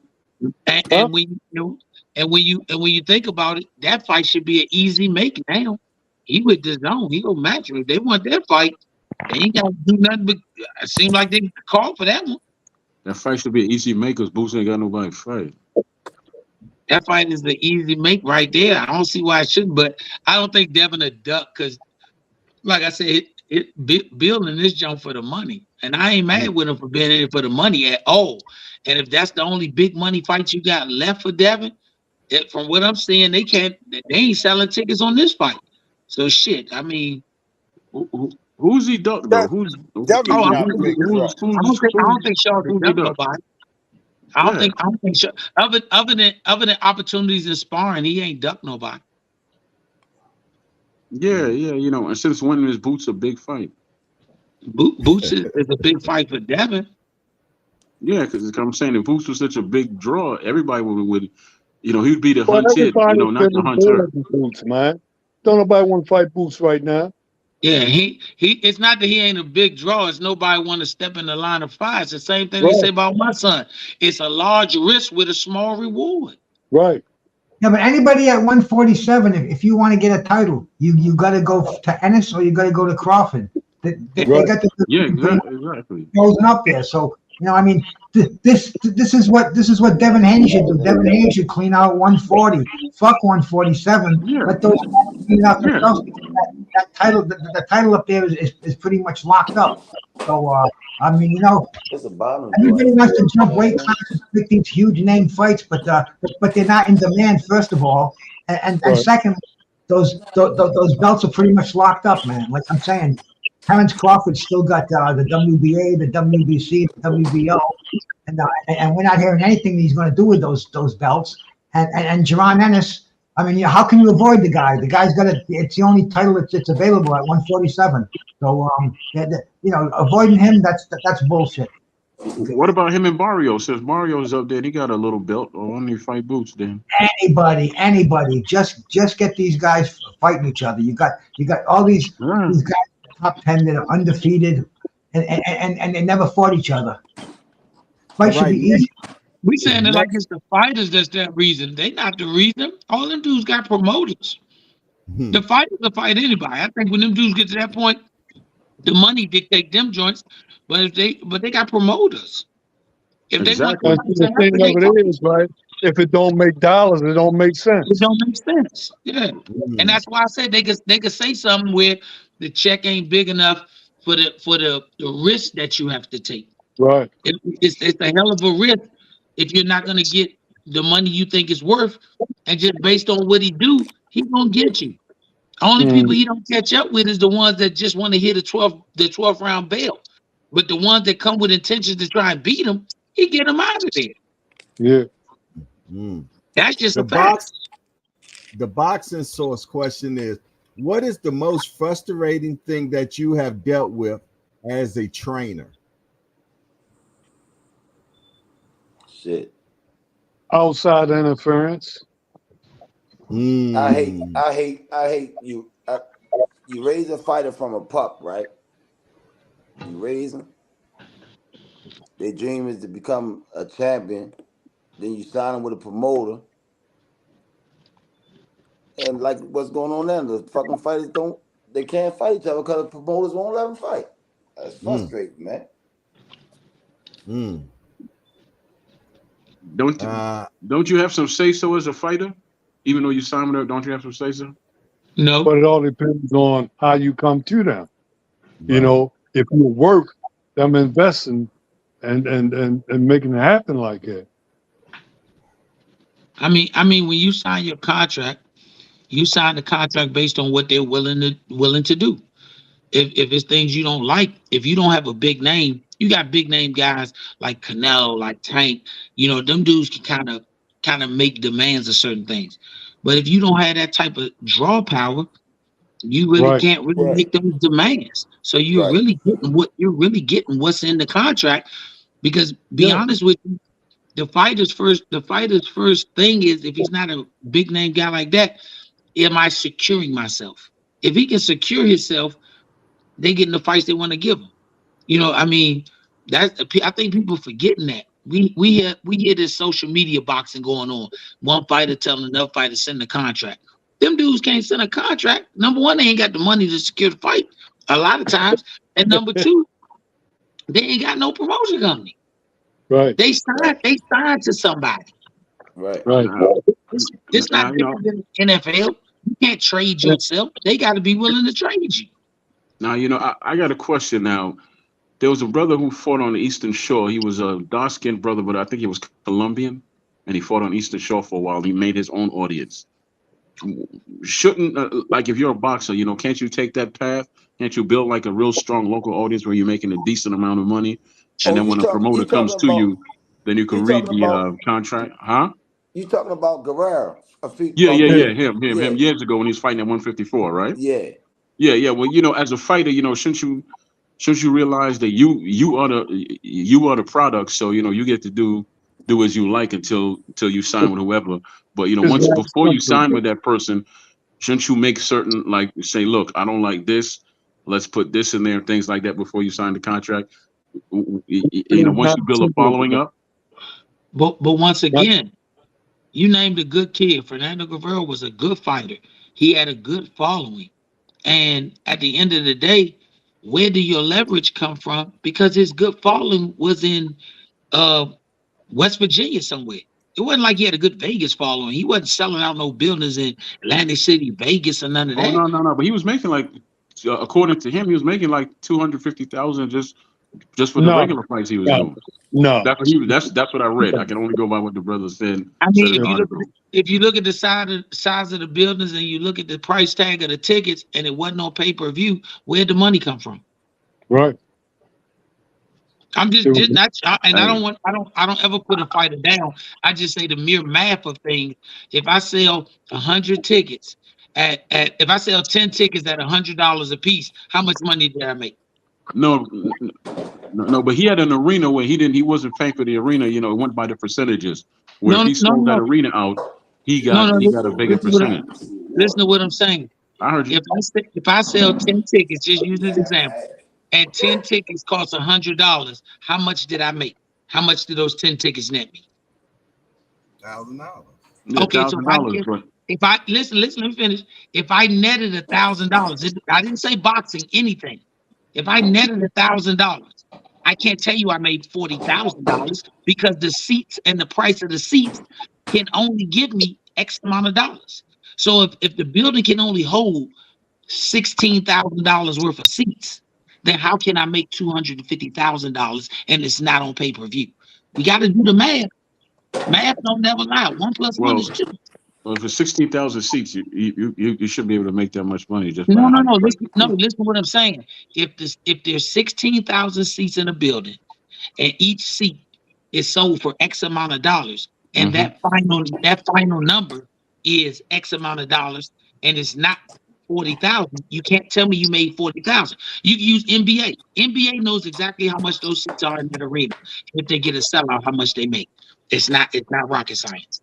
I think it was possible, though. I really think it was possible because, you know, he was Latino, and in that area where he was on the Eastern Shore was, you know, he had the Latino market, and I believe he always sold out that arena that he fought out of. I don't remember the name of the arena. He wasn't making no money like that, man. No, I'm not saying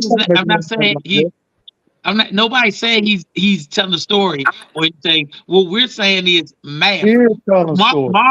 Marvin know building sizes and numbers just like I do. You can't make more than what a building can sell for. If you got 1,000 seats at $1 a seat, you can only make $1,000. You can't make 250,000 if the seats is 1,000 and they cost $1. Plus, If they start at 50 and go up to 300, you know, then you can make your money, right? You still don't make that much money. Do the math. How many seats at $300 are you selling? And Once again. he doesn't get all the money either. You got to split Right. that money with other people, man. Right. Yeah, math is math. 1 + 1 is universal. It's 2. So when you talk about fighters doing that, you telling some fighter in Wichita Springs, and he only got a building big enough for 2,500 people. A promoter who got guys like Tank selling out 20,000, he's not negotiating with you where I don't like this. Well, if you don't like it, keep making that 20 grand in your bill. That's the end of the conversation. Conversation over. Yeah. I would have to do that, man, until I build my name up. Or can't That's you what sign I'm like saying. a fight-by-fight When you basis with talking, promoters? it wasn't like that. You saying it from an aspect of you got bargaining power. When you're either coming into the game or you're a good fighter, but you're not that star. Stars get bargaining power when they become stars. Canelo didn't turn pro and say, I'll only do this. He turned pro and said, hey, that's what they offering me.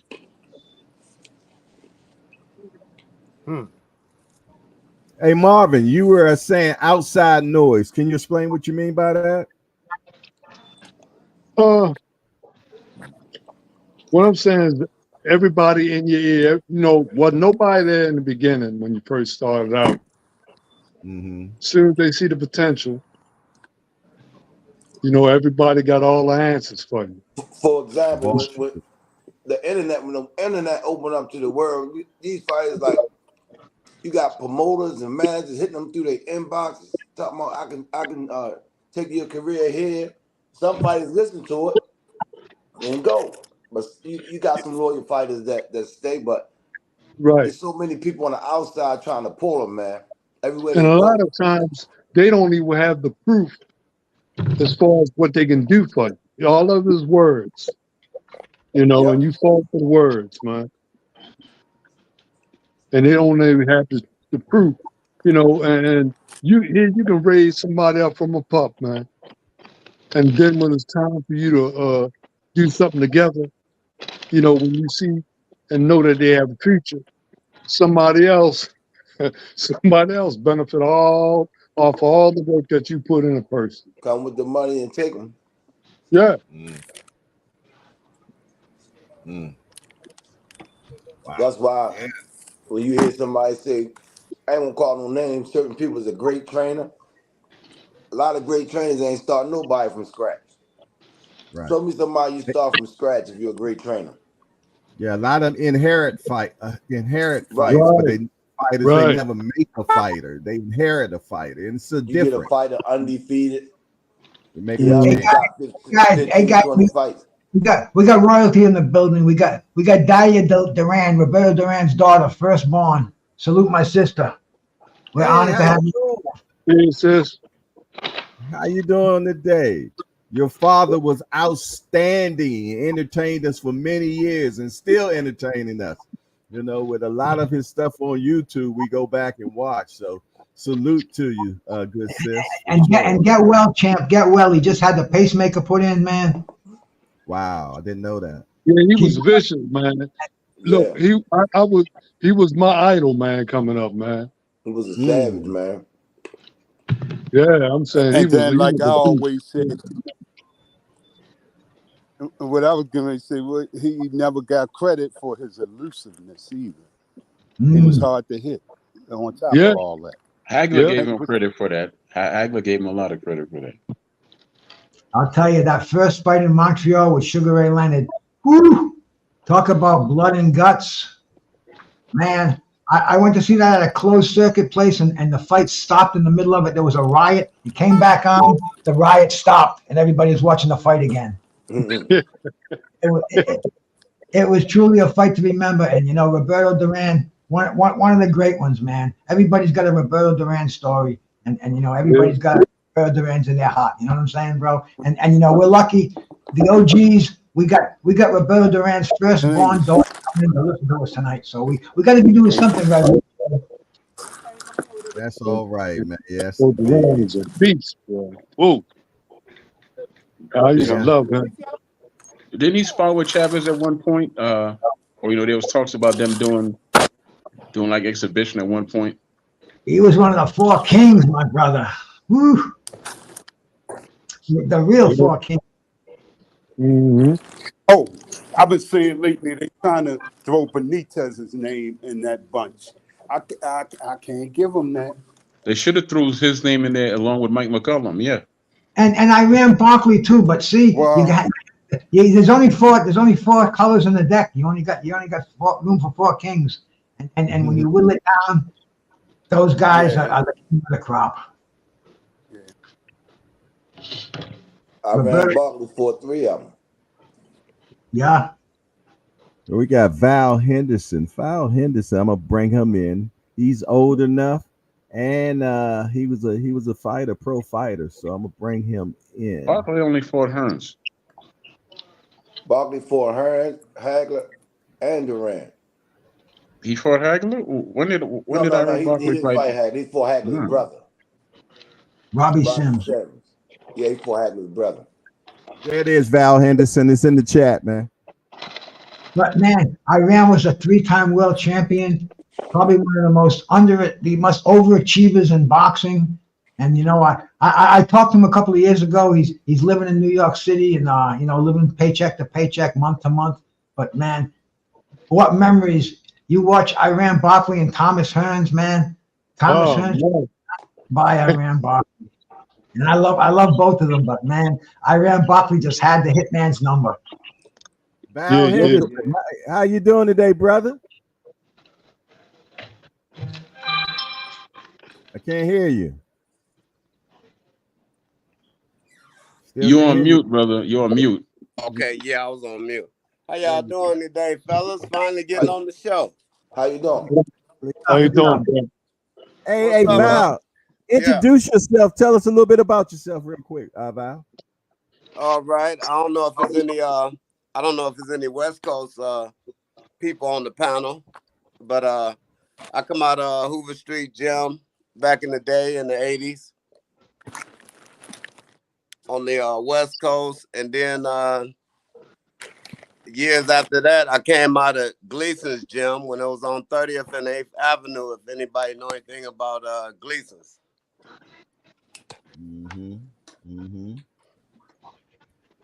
Who you been in the ring with? Was sparring or fighting? Because my career was short in fighting. My last fight was on, I don't know if you guys familiar with Marty Monroe wife. Oh, yeah. I know Marty Monroe, 140-pounder. No, the heavyweight. No, the heavyweight, Marty Monroe. I was thinking of Monroe Brooks. Yeah, Marty Monroe, the heavyweight. Yeah, his wife was Jean Dancy. So my last fight was on her card. She had a card downtown LA at the Hyatt Regency Hotel downtown LA, and Marty was the main event. That was my last fight on that card before I went away and did about 10 years. Okay. Yeah. So her name was Jean Dancy. She been in Floyd Gym, like all the trainers and fighters know Jean Dancy. She was the first black female promoter in Los Angeles, California. Hey, who was training in Gleason when you were there? Who was training in Gleason? Who were the trainers? Teddy Atlas? M.L. Griffin was working with me. Okay. And Hector Camacho trainer, what was his name? It'll come to me in a second. And Terrence Ali trainer was in the gym. I heard y'all mention Iran Barkley. That's my boy. He was in the gym at the time. Who else was at Gleason's at that time? The big heavyweight. I used to give a ride to the Grand Central Station every day. What was his name? Tim Witherspoon. He used to train at Gleason's at the time. Yeah. So too bad a lot of known fighters back then, bro. Too bad you didn't have a cell phone. You have some great Yeah, videos. we had no cell phones. No cell phone. You're lucky if you had a dime to put in the payphone back then. I'm trying to get in touch with Jean Dancy now if I can get that clipping of my fight. But that fight was on USA Cable all over the United States. And That was my first 10 round. I'm trying to get a clipping of that fight with her husband was the main event. You know, I'm trying to get in touch. Last time I talked to Jane Dancy through Facebook, she said she was moving and she had a lot of tapes packed up and she definitely had that card. But I ain't talked to her since then, you know. But who have you sparred also? I sparred with Aaron Pryor on the second Aguelo fight when he came out to Cali. Me and my stablemate Wallace and Sugar T and one more fighter we had up out of Hoover Street. So my trainer was Howard McCord, and I also worked with the great Archie Moore. That's who taught me my jab. Wow. No, Marty Monroe fought everybody. I mean, Marty Monroe was a ranked heavyweight back in the 80s. He fought Greg Page. He fought Greg Page. Yep. Scott Ledoux, man, the big guy from Minnesota who fought George Foreman. Yeah. I mean, Leroy Boone. I'm looking at his record now because it's coming back to me. But Marty Monroe, he was on CBS Sports Spectacular. He was in some good fights, bro. He was a slick fighter. Marty Monroe's a slick heavyweight fighter. You know, like I think he was kind of small for a heavyweight, but he was a slick fighter. He held his own. Mm-hmm. Yeah, he held his own. And that was the golden era too, man. That's when you had some killers in that at the heavyweight division. Oh yeah. All those Olympic kids were coming into the division. Witherspoon, Greg Page, Larry Donald. I mean, it was talent galore out there, man. And Marty Monroe shined for a while. Yep, we had Odell Haley Jr. and I know y'all probably remember his dad, Odell Haley Sr. He was he was out 108th Street and Broadway, but I came out of the Hoover on 7805 Hoover. So we only had 3 gyms back then. A Caucasian woman named Carol, I forgot her last name. She ran the gym downtown, Main Street gym, downtown LA. Hill Street Blues, a lot of different actors and stuff. They used to use her gym to film a lot of stuff. I know Hill Street Blues filmed a lot of stuff at Carol's gym because I did a couple under fives down there for Hill Street Blues, you know, boxing scenes and stuff down there. It was real good out in LA at that time, man. It was real good in the 80s before crack came on the set, you know. That wiped out everything. Oh yeah, when crack came, LA turned into, it was like zombies at nighttime. Like daytime was regular, but nighttime, 2, 3 in the morning, people was on the streets like zombies. You wouldn't even believe it. Like it was crazy. How many fighters do you know? And how many fighters that could have been great fighters that got hooked on that crack pipe and their careers went down? Man, so many, bro. So many fighters. Oh yeah. So many. One of them. Huh? I said Aaron Pryor was one of them. You like the kitchen one too? Yeah. See, that's why fighters today are smart because they can look back on the mistakes that our generation made, and they can say, "Fuck, I don't want to end up like that, man." That's why they're staying off the hard shit, you know. Yeah. For the most part, anyway, the ones I know, it's not as crazy as it was back in the 80s. Like you the 80s zombie land out there. But I'm gonna tell you something about my sparring with Aaron Pryor. So that's when they was paying us like $50, $75 around the spar. So for the first 3 days, I'm finding Aaron Pryor with everything I need to find him with. Everything. I'm talking about left hooks, everything. That 4th day, Aaron Pryor caught me with a shovel hook off, and I threw a sharp right hand. I ain't throw no lazy right hand because I was always taught to bring my punches, put them right back in the holster. And before that right hand got back in the holster, he caught me with a shovel hook, bro. They fired me after that. Spar was over. I couldn't move. They fired you. Word on the street. Yeah, they fire you when you can't continue to spar. Back then, they don't keep you around if you get hurt in the sparring. Like they ain't just gonna hit you around, you know, to pay you. Oh, man. Like taking out the trash. Word on the street. Huh? What you say, Mr. Will? Now, I was going to say word on the street was Aaron Pryor used to pay his sparring partners $3,000 every time they knocked him down. Problem was he never had to kick it out. Yeah, I don't know about that. But I know he was an animal. I know he was an animal in that ring, in that jungle, boy. He was an animal. Because we had a dude named Connie Swift. Hey, getting back to Pryor, you think Pryor had that black bottle? You think Panama Lewis mixed up something special in there? No. Oh, yeah. Nah, I don't believe that. I do. I don't believe that because that's who Pryor fought the same way. He fought like he sparred. Back then, bro, whatever you do in sparring, that's what you're going to do in the fight. What's the stuff that's going to ask me? And Pryor was doing that in sparring, man. He was laying people down. Pryor was laying down middleweights and light heavyweights. He was putting them down, man, and sparring. Only reason they brought me and Wallace over was for speed. You know what I'm saying? And accuracy with punches because he was fighting Aguero. But Pryor used to put down middleweights, bro.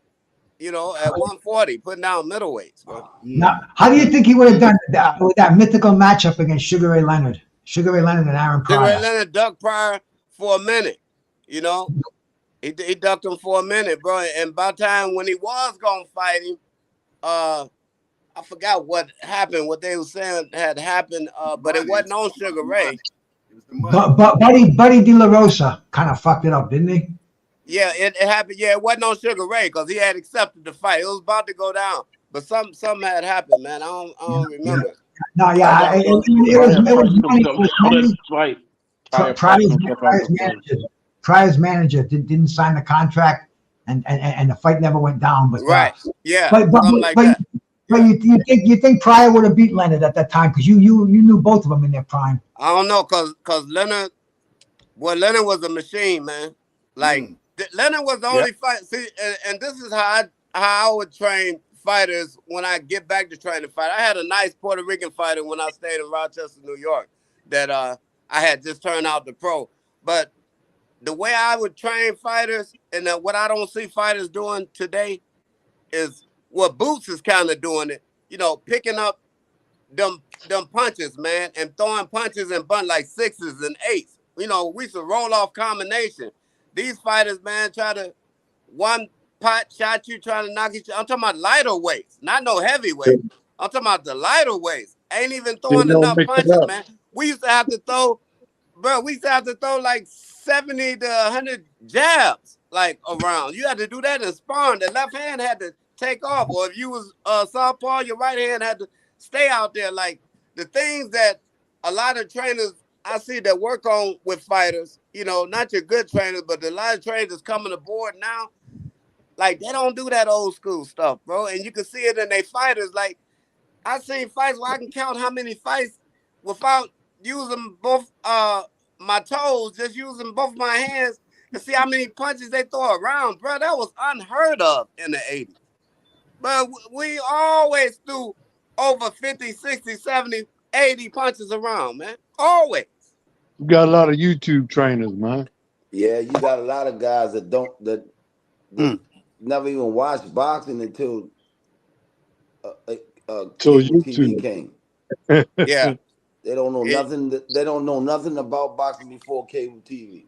Yep.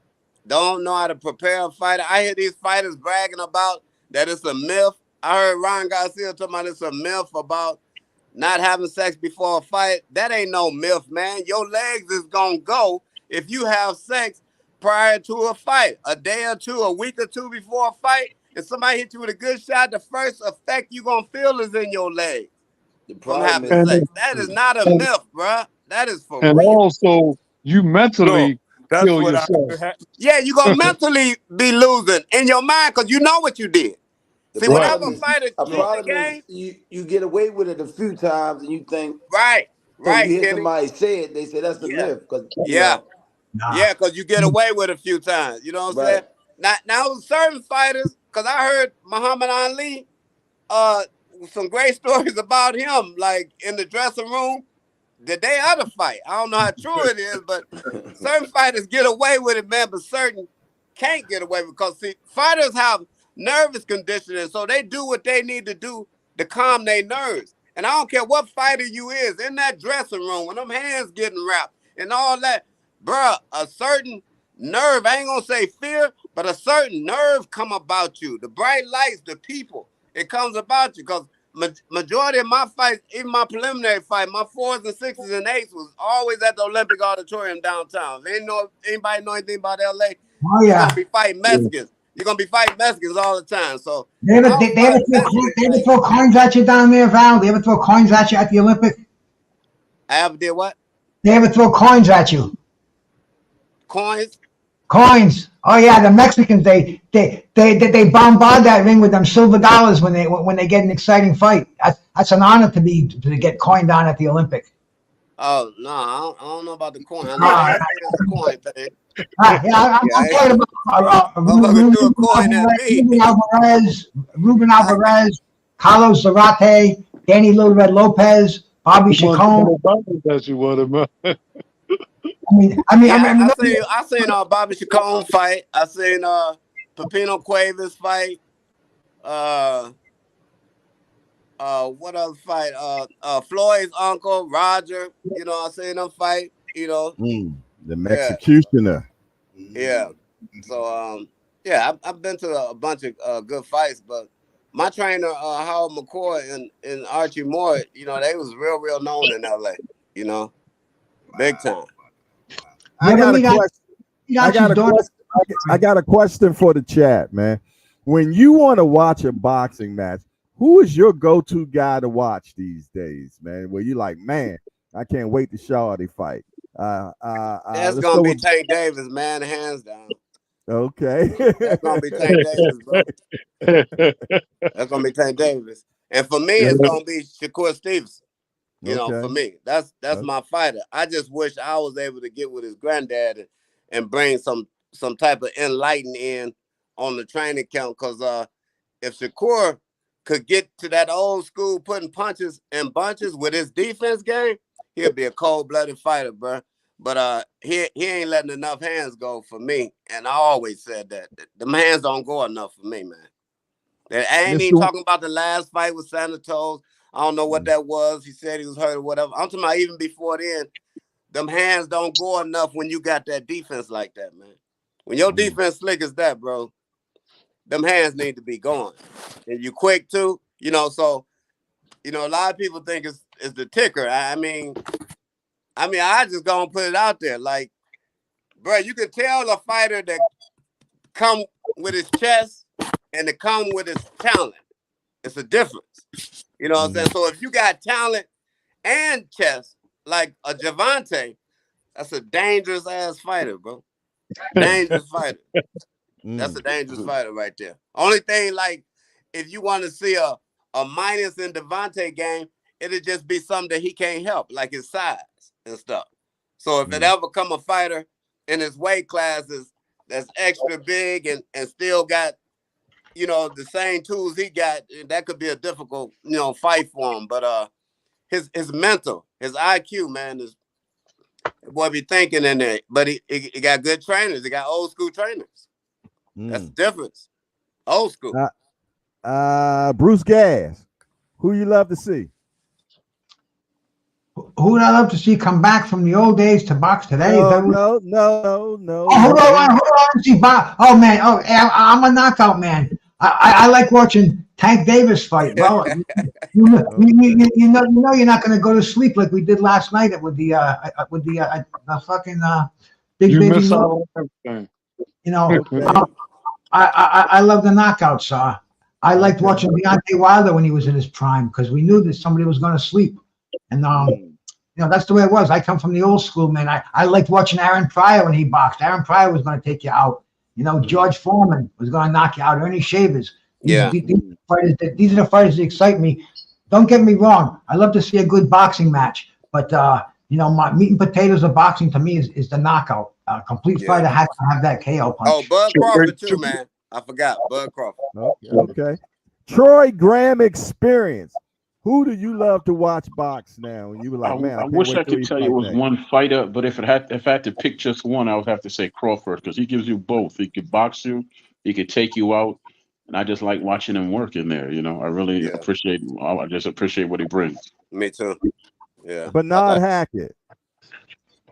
Man, I'm like Bruce. I come to see the knockouts, and I'm halfway biased if it ain't my son, and then I'm watching Tank Davis. I'm sorry.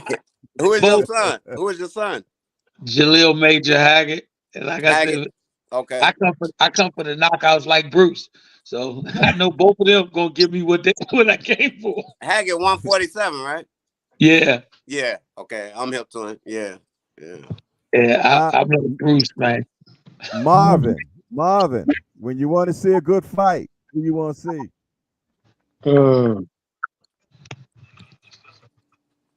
Mojo, say it.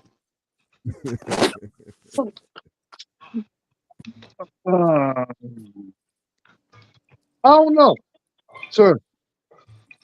Okay, we'll come back to you. Coach Kenny.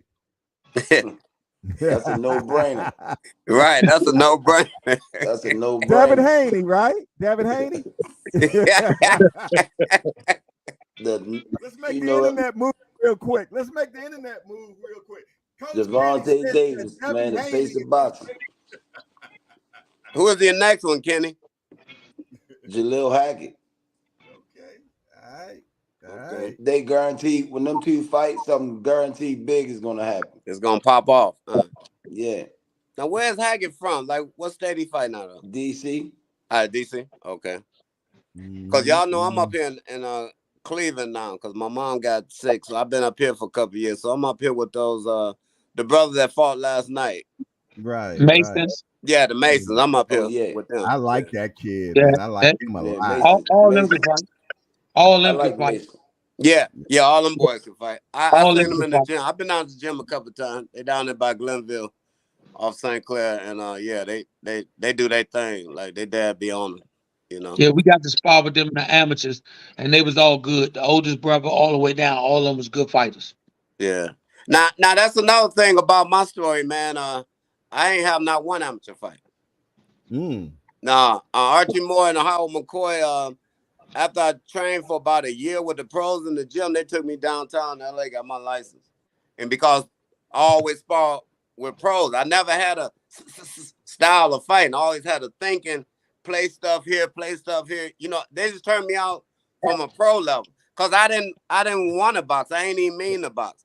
You know. So if I got time to share the story a little bit, Coach, just to show them how I got into boxing. You know, I went out to LA to be a movie star. You know, so I had a partner that used to box in the National. So he came, you know, to New York, and then he had a fight up in there. We got cool, and I went to LA back with him. And his mom let me, you know, stay with them, and I ran up the phone bill because back then, you know, a long distance call was like a lot, and so I'm on the phone with my buddies from New York. Like every day, all day, but I didn't know, you know, because I went out there at 17, so I ain't even know about the phone bill stuff. So his mom said after that bill came out that next month, she said I had to go. So he was cool. He was cool with the owner of Hoover Street Gym, and that was my home, bro. Like I had to stay there or either go back to New York, but I stayed there. I slept on the exercising table. Hoover was a little gym. We had two boxing rings. We had two boxing rings on the floor. Did you have to clean the gym? Huh? Did you clean the gym up and stuff? You know? Yeah, I had to clean the gym up and stuff. Yeah, but my bed was the exercising table where the pros did their sit up. Hey, did you ever meet Archie's daughter, Jay Marie? Huh? You ever meet Archie's daughter, Jay Marie? Yeah. I know Jay. Jay. I know Jay good, man. I talk to her on my show. I text her all the time. She's good. She's a good lady, bro. I love Jay. Yeah, she real good. Yeah, she real good. Yeah. And Henry Tillman he used to come through our gym too. Now Henry had a story almost like mine, but he fought amateur, and the way he got into boxing though, because he had just caught an armed robbery. You know, I know Henry personally, like we good. And an amateur trainer named Mercy Smith. I don't know if y'all remember Mercy Smith back then. He was a well-known amateur trainer out of Los Angeles. And he went to prison and got Henry Tillman out like in about 9 months on his sentence. I think he's supposed to do like close to 5. And that boy ended up winning the 1984 Olympics. He beat Mike Tyson twice in the amateurs and the trials, Yep. bro. Yeah. I'm talking about amazing story, bro. Like he ain't even boxed like coming up little or nothing like that. Wow. Yeah, he had an amazing story. I don't know why he ain't out here like giving out his story and stuff, but man, that joker to win the 84 Olympics, bro, and you ain't been boxing no longer than like 9-10 months, bro. Wow. I didn't know that. He met his wife at the Olympics, the track running girl. Yeah, and I he was remember that. fast. And, Hey, Yeah. they used to call him Sweet Hands. He was so fast, bro, with his hand. I'm talking about fast, bro. I fought welterweight. I fought 147, and I know I had speed, you know, because they supposed to be, me and Alfonso Bumblebee Long was supposed to have been the first 10-round fights in L.A. You know, we supposed to have the standoff because he was from 108th Street Gym and I was from Hoover. And, you know, I ended up getting, you know, like I told you, ended up going away for a minute, you know, selling that bull job. Took a trip. Took a little Yeah. vacation. But see, I ain't had no parental vision out there, no parenting out there, man. Nobody that I was accountable to. So Howard McCoy and Archie Moore was like my dads and my uncles. Like I ain't had nobody I had to listen to or nothing. You know what I'm saying? And then this little broad, when I was 19, this broad 40 years old came to one of my fights and she snatched me up. So you know how that is, a 40-year-old and 19. Like, bro. Straight cougar. You got cougar eyes. You got cougar eyes. Cougar Ride. Yeah, man. Them Cougars will get you every time, bro. Oh no, that might have been a panther. Yeah. But we had Mike Anderson in the gym too. You remember Mike Anderson? He fought Art Frizz, lightweight, 135. Art Frizz was out of Beaumont, Texas. Y'all remember Art Frizz? Oh yeah, Yeah, I Arturo remember. Ray Yeah, Boom Boom Mancini beat him for the title.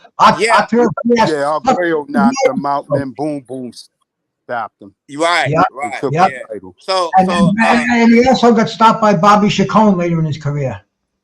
yeah. Yeah, man. Arturo Frias, great fighter. If anybody hasn't seen that fight, 1-round fight, Ray Boom Boom Mancini and Bobby Chacon, you want to talk about a war, a That was a war, man. 30-minute war. That was a Oh, war. Yeah. oh, yeah. It was a war, bro. Yeah. Great fight. Great fight. And I don't know if y'all remember Tony Ayala from Oh, Tarito, the bull. That Beast. poor bastard. Hey, I'm talking about beast mode. I watched him drop 3 dudes back to back in the gym at downtown at that lady I was saying about, a Carroll gym, Main Street gym, downtown LA. 3 dudes back to back. Did you see the problems he had when you saw Tony? Did you realize what a fucking crazy bastard he was?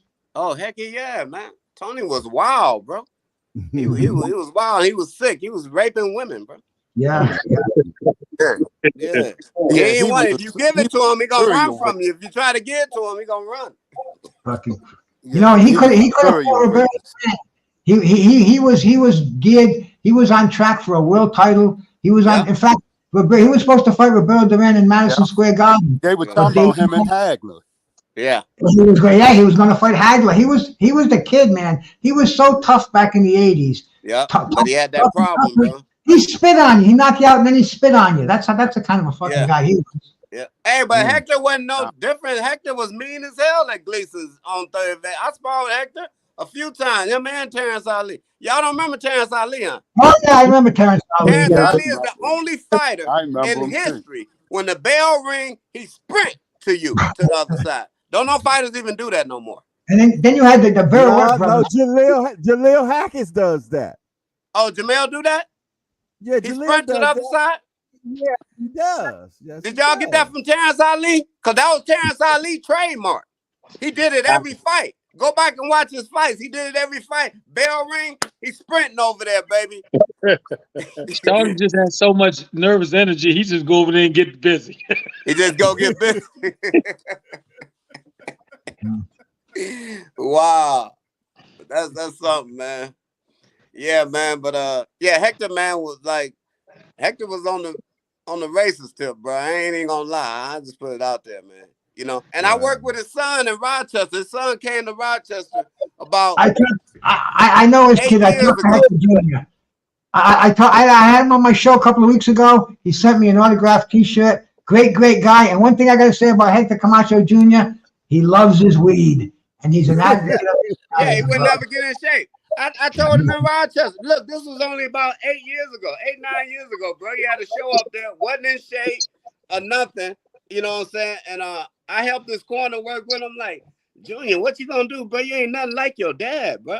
I said, bro, your dad put the work in. He was a beast. He put the work in. He's like, no, man, I'm gonna get it together, man. You know, my dad, yeah, I know your dad. Boy, I seen you when you was 2-3 years old. You know what I'm saying? When he brought you to the gym. Yeah, but nothing like his dad, bro. I mean, I'm talking about the work habit, you know, to get in shape. I hear you, bro. I understand. Yeah, other than that, he would have been nice. If he would have paid the price, he could have been nice, bro. He could have been nice, man. But there was nothing like the Macho Man. He was so fast. He had the speed, the time. He even had the power when he got inside. Yeah, but that Joker, he fought dirty though, bro. That Joker would step on your feet. I mean, he knew all the pro tricks, all the pro tricks, bro. He used them. He do them. Step on your feet, throw a left hook, hit you with the elbow. You know what I'm saying? Off the left hook. I'm talking about he throwing it so fast that the referee don't even see the elbow catch you on the chin. That's how fast he was throwing his punches, man. But speaking of father and son teams, man. Hey, but your son made a lot of noise this weekend, man. It was a tweet that got put out yesterday. What was it, yesterday? And I like what the kid said, man. He said, my parents brought me up to treat the janitor the same way you treat the owner of the building, man. Yes, sir. What was he saying, Bernard? Yes, sir. Every man deserves to be respected. Every Yes, woman sir. deserves to be respected. Your financial status does not gain or lose respect for you. It's how you carry yourself. Yes, sir. Now that's character. That's the epitome of character right there, man. You train them, set your son well, brother. Yes, sir. Yes, I mean, sir. to me, in order for anybody to want to work with you, you have to be workable. You know, right. I tell everybody, this was about 3 years ago. Coach Kenny, that's my guy. He stayed behind in Vegas to work on some stuff with my son that he thought he needed to work on. And my son always, you know, hey, I do it like this, do it like that. He never says, my father doesn't do it like that. That's not how they showed me. And that's what you want. You want somebody who comes as a sponge. Yes. When I stick you in the water, you soak up everything. Yes. And when people know that that's your reputation, I tell my son, when you go to train, especially if I send you with somebody, you should have your mouth stitched shut, your ears wide open, and cut your eyelids off so you don't miss nothing that you can see. The last thing they need is your mouth. That's the last thing they need. You know, and if that's the reputation you have as a high motor and a quiet mouth, I don't know nobody that don't want you in the gym. And that's how you keep a good reputation. Yes, sir. If nobody can dog you or say something bad about you when your reputation is he just works hard. Yes, if your sir. reputation is just he works hard. So people you don't even know will stand up for your reputation, even if they don't see you, because your reputation speaks for itself. Yes, sir. And in this business that we're in, you know, when you look at it, Tank one of the quietest guys you're gonna really see. He don't really say a lot. Just can't mess with him though, man. But his hands say everything he needs to say. Yeah. And if you're looking at somebody to pattern yourself after, if I have to say Common Day, because I tell my son about guys that I like when I grew up, but I also want to compare him to guys that he can see now, Common Day. If you could take 3 guys and say, if you fight like them, you will eventually get to the top. It's going to be Jaron Ennis. He's quiet assassin. Sure is. Yep. Earl Spence, Quiet Assassin, Mm-hmm. and Gervonta Davis, Quiet Assassin. Mm-hmm. Notice all three of them have the same quality, Quiet Quiet. Assassin. Mm-hmm. They don't have to talk about killing you. Their reputation. All of us sat here and somebody say, man, if he fought Tank, all of us start out with, nah, his reputation precede him. You know, we used to watch cowboy pictures. Tank say, I'll make you famous. I'll make you famous. Billy the Kid. Yeah, William H. Bonney. They will not forget you. I didn't say you would be the winner, but I said I'll make you famous. It's true. Look at Pitbull. Look at Rolly. Look at him. Every dude since Pedraza, Tank has lived up to it. I'll make you famous. Mm-hmm. Them dudes got more money after losing the Tank than they did before fighting him. So if that's your reputation as a quiet assassin, and you can get through with a quiet assassin, you got the potential to make outrageous money. Tank put a picture up. This was a long time ago, and we had posted a picture. And I think my son, within a week, he got like 20,000 new followers from a picture. Only other person I seen do that was Floyd. Floyd said, hey, Dad, turn that thing on, record this, post it. And he got another 15, 20,000 new followers. So when you got that quiet assassin reputation, then you can go places because other people will speak on your behalf when they see somebody saying something out of pocket. Your reputation is what you live on. Yeah, and man, now, that character. in this boxing, we got too many dudes lip wrestling. Yep. And they don't want to fight. And I used to tell my son all the time, stay humble, Shawty. Stay humble. You can say what you want to say about any fighter without disrespecting a fighter. Because when we get to the point where I gotta disrespect you, then we slapping each other as soon as we see each other. We not even get the fight. We gonna get the fight money because we slapping each other when we see each other. And if that ain't the energy you putting off, like I said, I wasn't in the club, but they was like Tank and Ryan in the club. It was different energy in that club. Like, hey, you can't fuck with a dude that's an assassin, champ, and he quiet because he don't want to show you out in public. He want to pull you to the side. That's the worst. That's the worst. So that's what I want my son to be. I never, and it was so funny. Along with that tweet he was talking about, somebody else tweeted about my son, and that was wild. He was like, man, whoever gets you and move you right, good God, it's gonna be the gold mine because his mouth stay shut, his hands stay busy. Wow. Yeah, that's what it said. Somebody asked, why this kid not being promoted, something like that, and it got a lot of buzz. Next thing I've seen it everywhere, man. That post was everywhere, and a lot of people chiming in like, wow, yeah, why ain't he on the big cards or this, that, and the third? Some people were saying the kid Kermel, and a lot of us, we feel though that the son is levels ahead of Kermel right now, and no disrespect to Kermel, I'm calling a spade. Kermel, a great young fighter. I hope the best for him. He's somebody I've been liking since he was an amateur when he was really young. He's in his weight class. I hope he do everything. But I've said it before. I'll say it again. At 147, right now, with 8 fights, take out Boots Ennis, take out Bud Crawford. Everybody else is fair game. If they had somebody fall out of the Barrios fight, I think that's on Tank card or whatever card is on. If they fell out of that Barrios fight for that intern, we'll take that. And it ain't we taking the Benavidez route. It ain't even about the money. Then give us a respectable number or a disrespectful number. Long as that building's up. My son walking out that building with that strap. And I like Barrios, but I just don't think you're gonna find a welterweight in my mind that can beat him. I just don't think you can. And that come from Tank. The reason I say that come from Tank, because Tank done put this boy through the meal. I mean, they spar Tank, bring it. They went 15 rounds. And this was the camp getting ready for Barrios, and I see Tank stop him. I tell Jaleel, I say, Shawty, you on to something. All that crazy stuff. I know what Tank do.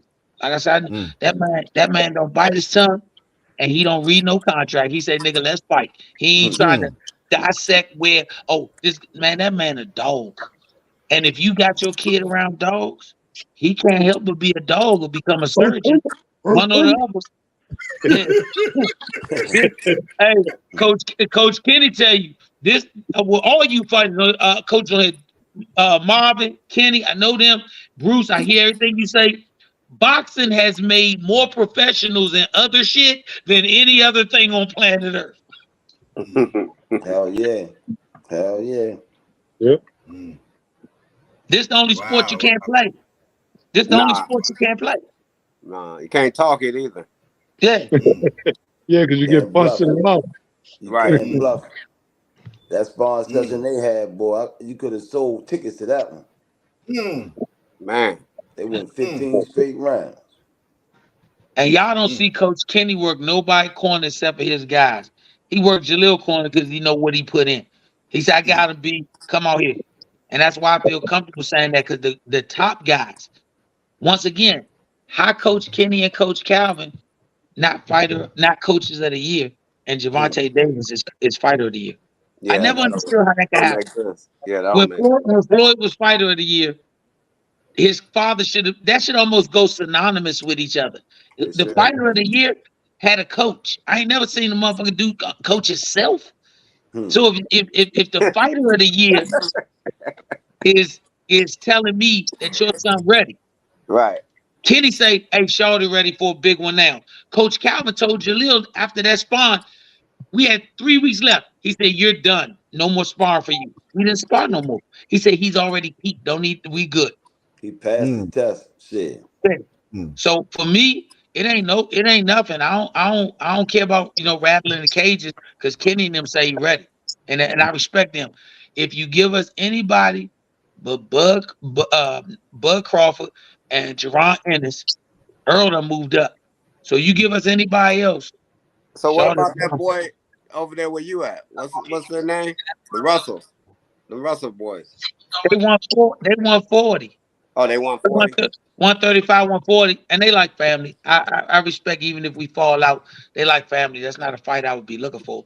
But guys that's in his weight class, them guys right now, nah, he'll take any of them. We'll take any of them. So Kerry Young said, when is Jaleel fighting again? Hopefully we in June. We've been told to get ready for June. So we ain't the main event. So them dudes tell us just get ready, and we get ready. We follow the old school.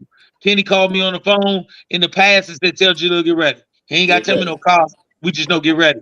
So we know we got to be ready for June. We don't know where or when, but we do know that he got to get ready. So we've been cutting weight, doing what we got to do to be prepared. Okay. All right. Sounds like a winner. Well, listen here. I'm going to get burning desires. Everybody, before you leave, say one thing that you want the fans to know, supporters to know. If it's your platform or whatever you want to say, let's do that, and then we're gonna close the show, man. Marvin. Yeah. What you got for me before you leave, brother? Put the guns down, put the gloves up, man. All right. Books before hooks, huh? That's right. Yeah, I like that. Bruce Gas. Stay off the hard shit. Keep being a boxing fan. Keep boxing in your heart. All righty. Val Henderson. Let's love more, man. Need more love in the black community, white community, Puerto Rican community. Let's all love with all these different nationalities. Let's get away from that pigmentation, and let's get inside their heart, man. And let's show what's in our heart, man. Let's show that love, man, towards one another. Troy Graham Experience.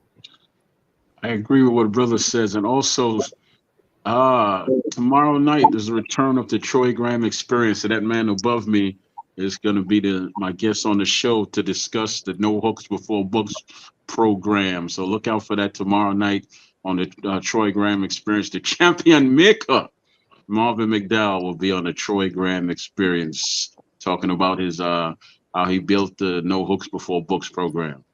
Sounds like a winner. Like a winner. Bernard. We always say that we want to see the fights we want, or we want to see the fighters we want. I want to put it back on the fans. The fans control boxing, and because the fans control boxing, they always say to Jay, they want to see my son fight. This is what I ask you all to do for my son and anybody else. Post their picture on all your social media with the hashtag, we want to see Jaleel Hackett fight. And let's make these promoters see that there are fan bases for these different fighters. If you want to see your fighter fight, if you want to see Mia Ellis fight, post her picture, hashtag, we want to see Mia Ellis fight. We want to see Jaleel Major Hackett fight. Let's show these promoters that these kids can sell tickets. Give them their opportunity. Amen. Y'all hear that? Y'all hear that? Look, hey, that's an assignment. I want to see that. I want to see that all this week. And I'm going to start it tonight. Kenny, what you got for me? Love over hate, man. Make the world a better place. Yes, sir. Love over hate, Kenny. Yes. I love it. I love it. Yeah, I got it. Yes, Troy Graham Experience. Yeah, listen, I want to reach out to Brother Kenny and Brother Hackett. He's one of my favorites, man. He was on my show before, but I like to get both y'all brothers on my show, man. I like to interview both your brothers. So I sent you my number, Brother Hackett, on IG. And Brother Kenny, I don't know if I get... can I just talk to Marvin and get your information? Yeah, Hackett got it too. And I'm on IG, Coach Kenny Ellis on IG. Okay, yeah, definitely gonna reach out to you so I get you on my show, man. For sure. I like having fun, but it's all about respect with me. So just come on over and talk about it. Huh? You can get us on there together. Just get it straight with. That's actually what I want to do, brother. I want you and Brother Kenny on at the same time. For sure, I appreciate it. Hey, Coach, am I the oldest on the show? Look like all y'all guys younger than me. Nah, brother. How old are you? How old are you, Val? I'm 60. Nah, Bruce got you. Man. I'm 69 and doing fine. I'll be 65. I'm 53 and enjoying my time. That's right. 53, 65, man. We'll do exhibition, an old timers exhibition. Look at Kenny. Kenny in his 40s. He can't say nothing. Yeah, I wish I was. I turned 57 in September. 57, Kenny? 57. September to what? 28. Well, that means you're 56 right now. When people ask you how old you are, people have it the same. Well, I'm going to turn 27 in November. Well, that means you're 26, right? Yeah. Yeah. Hey,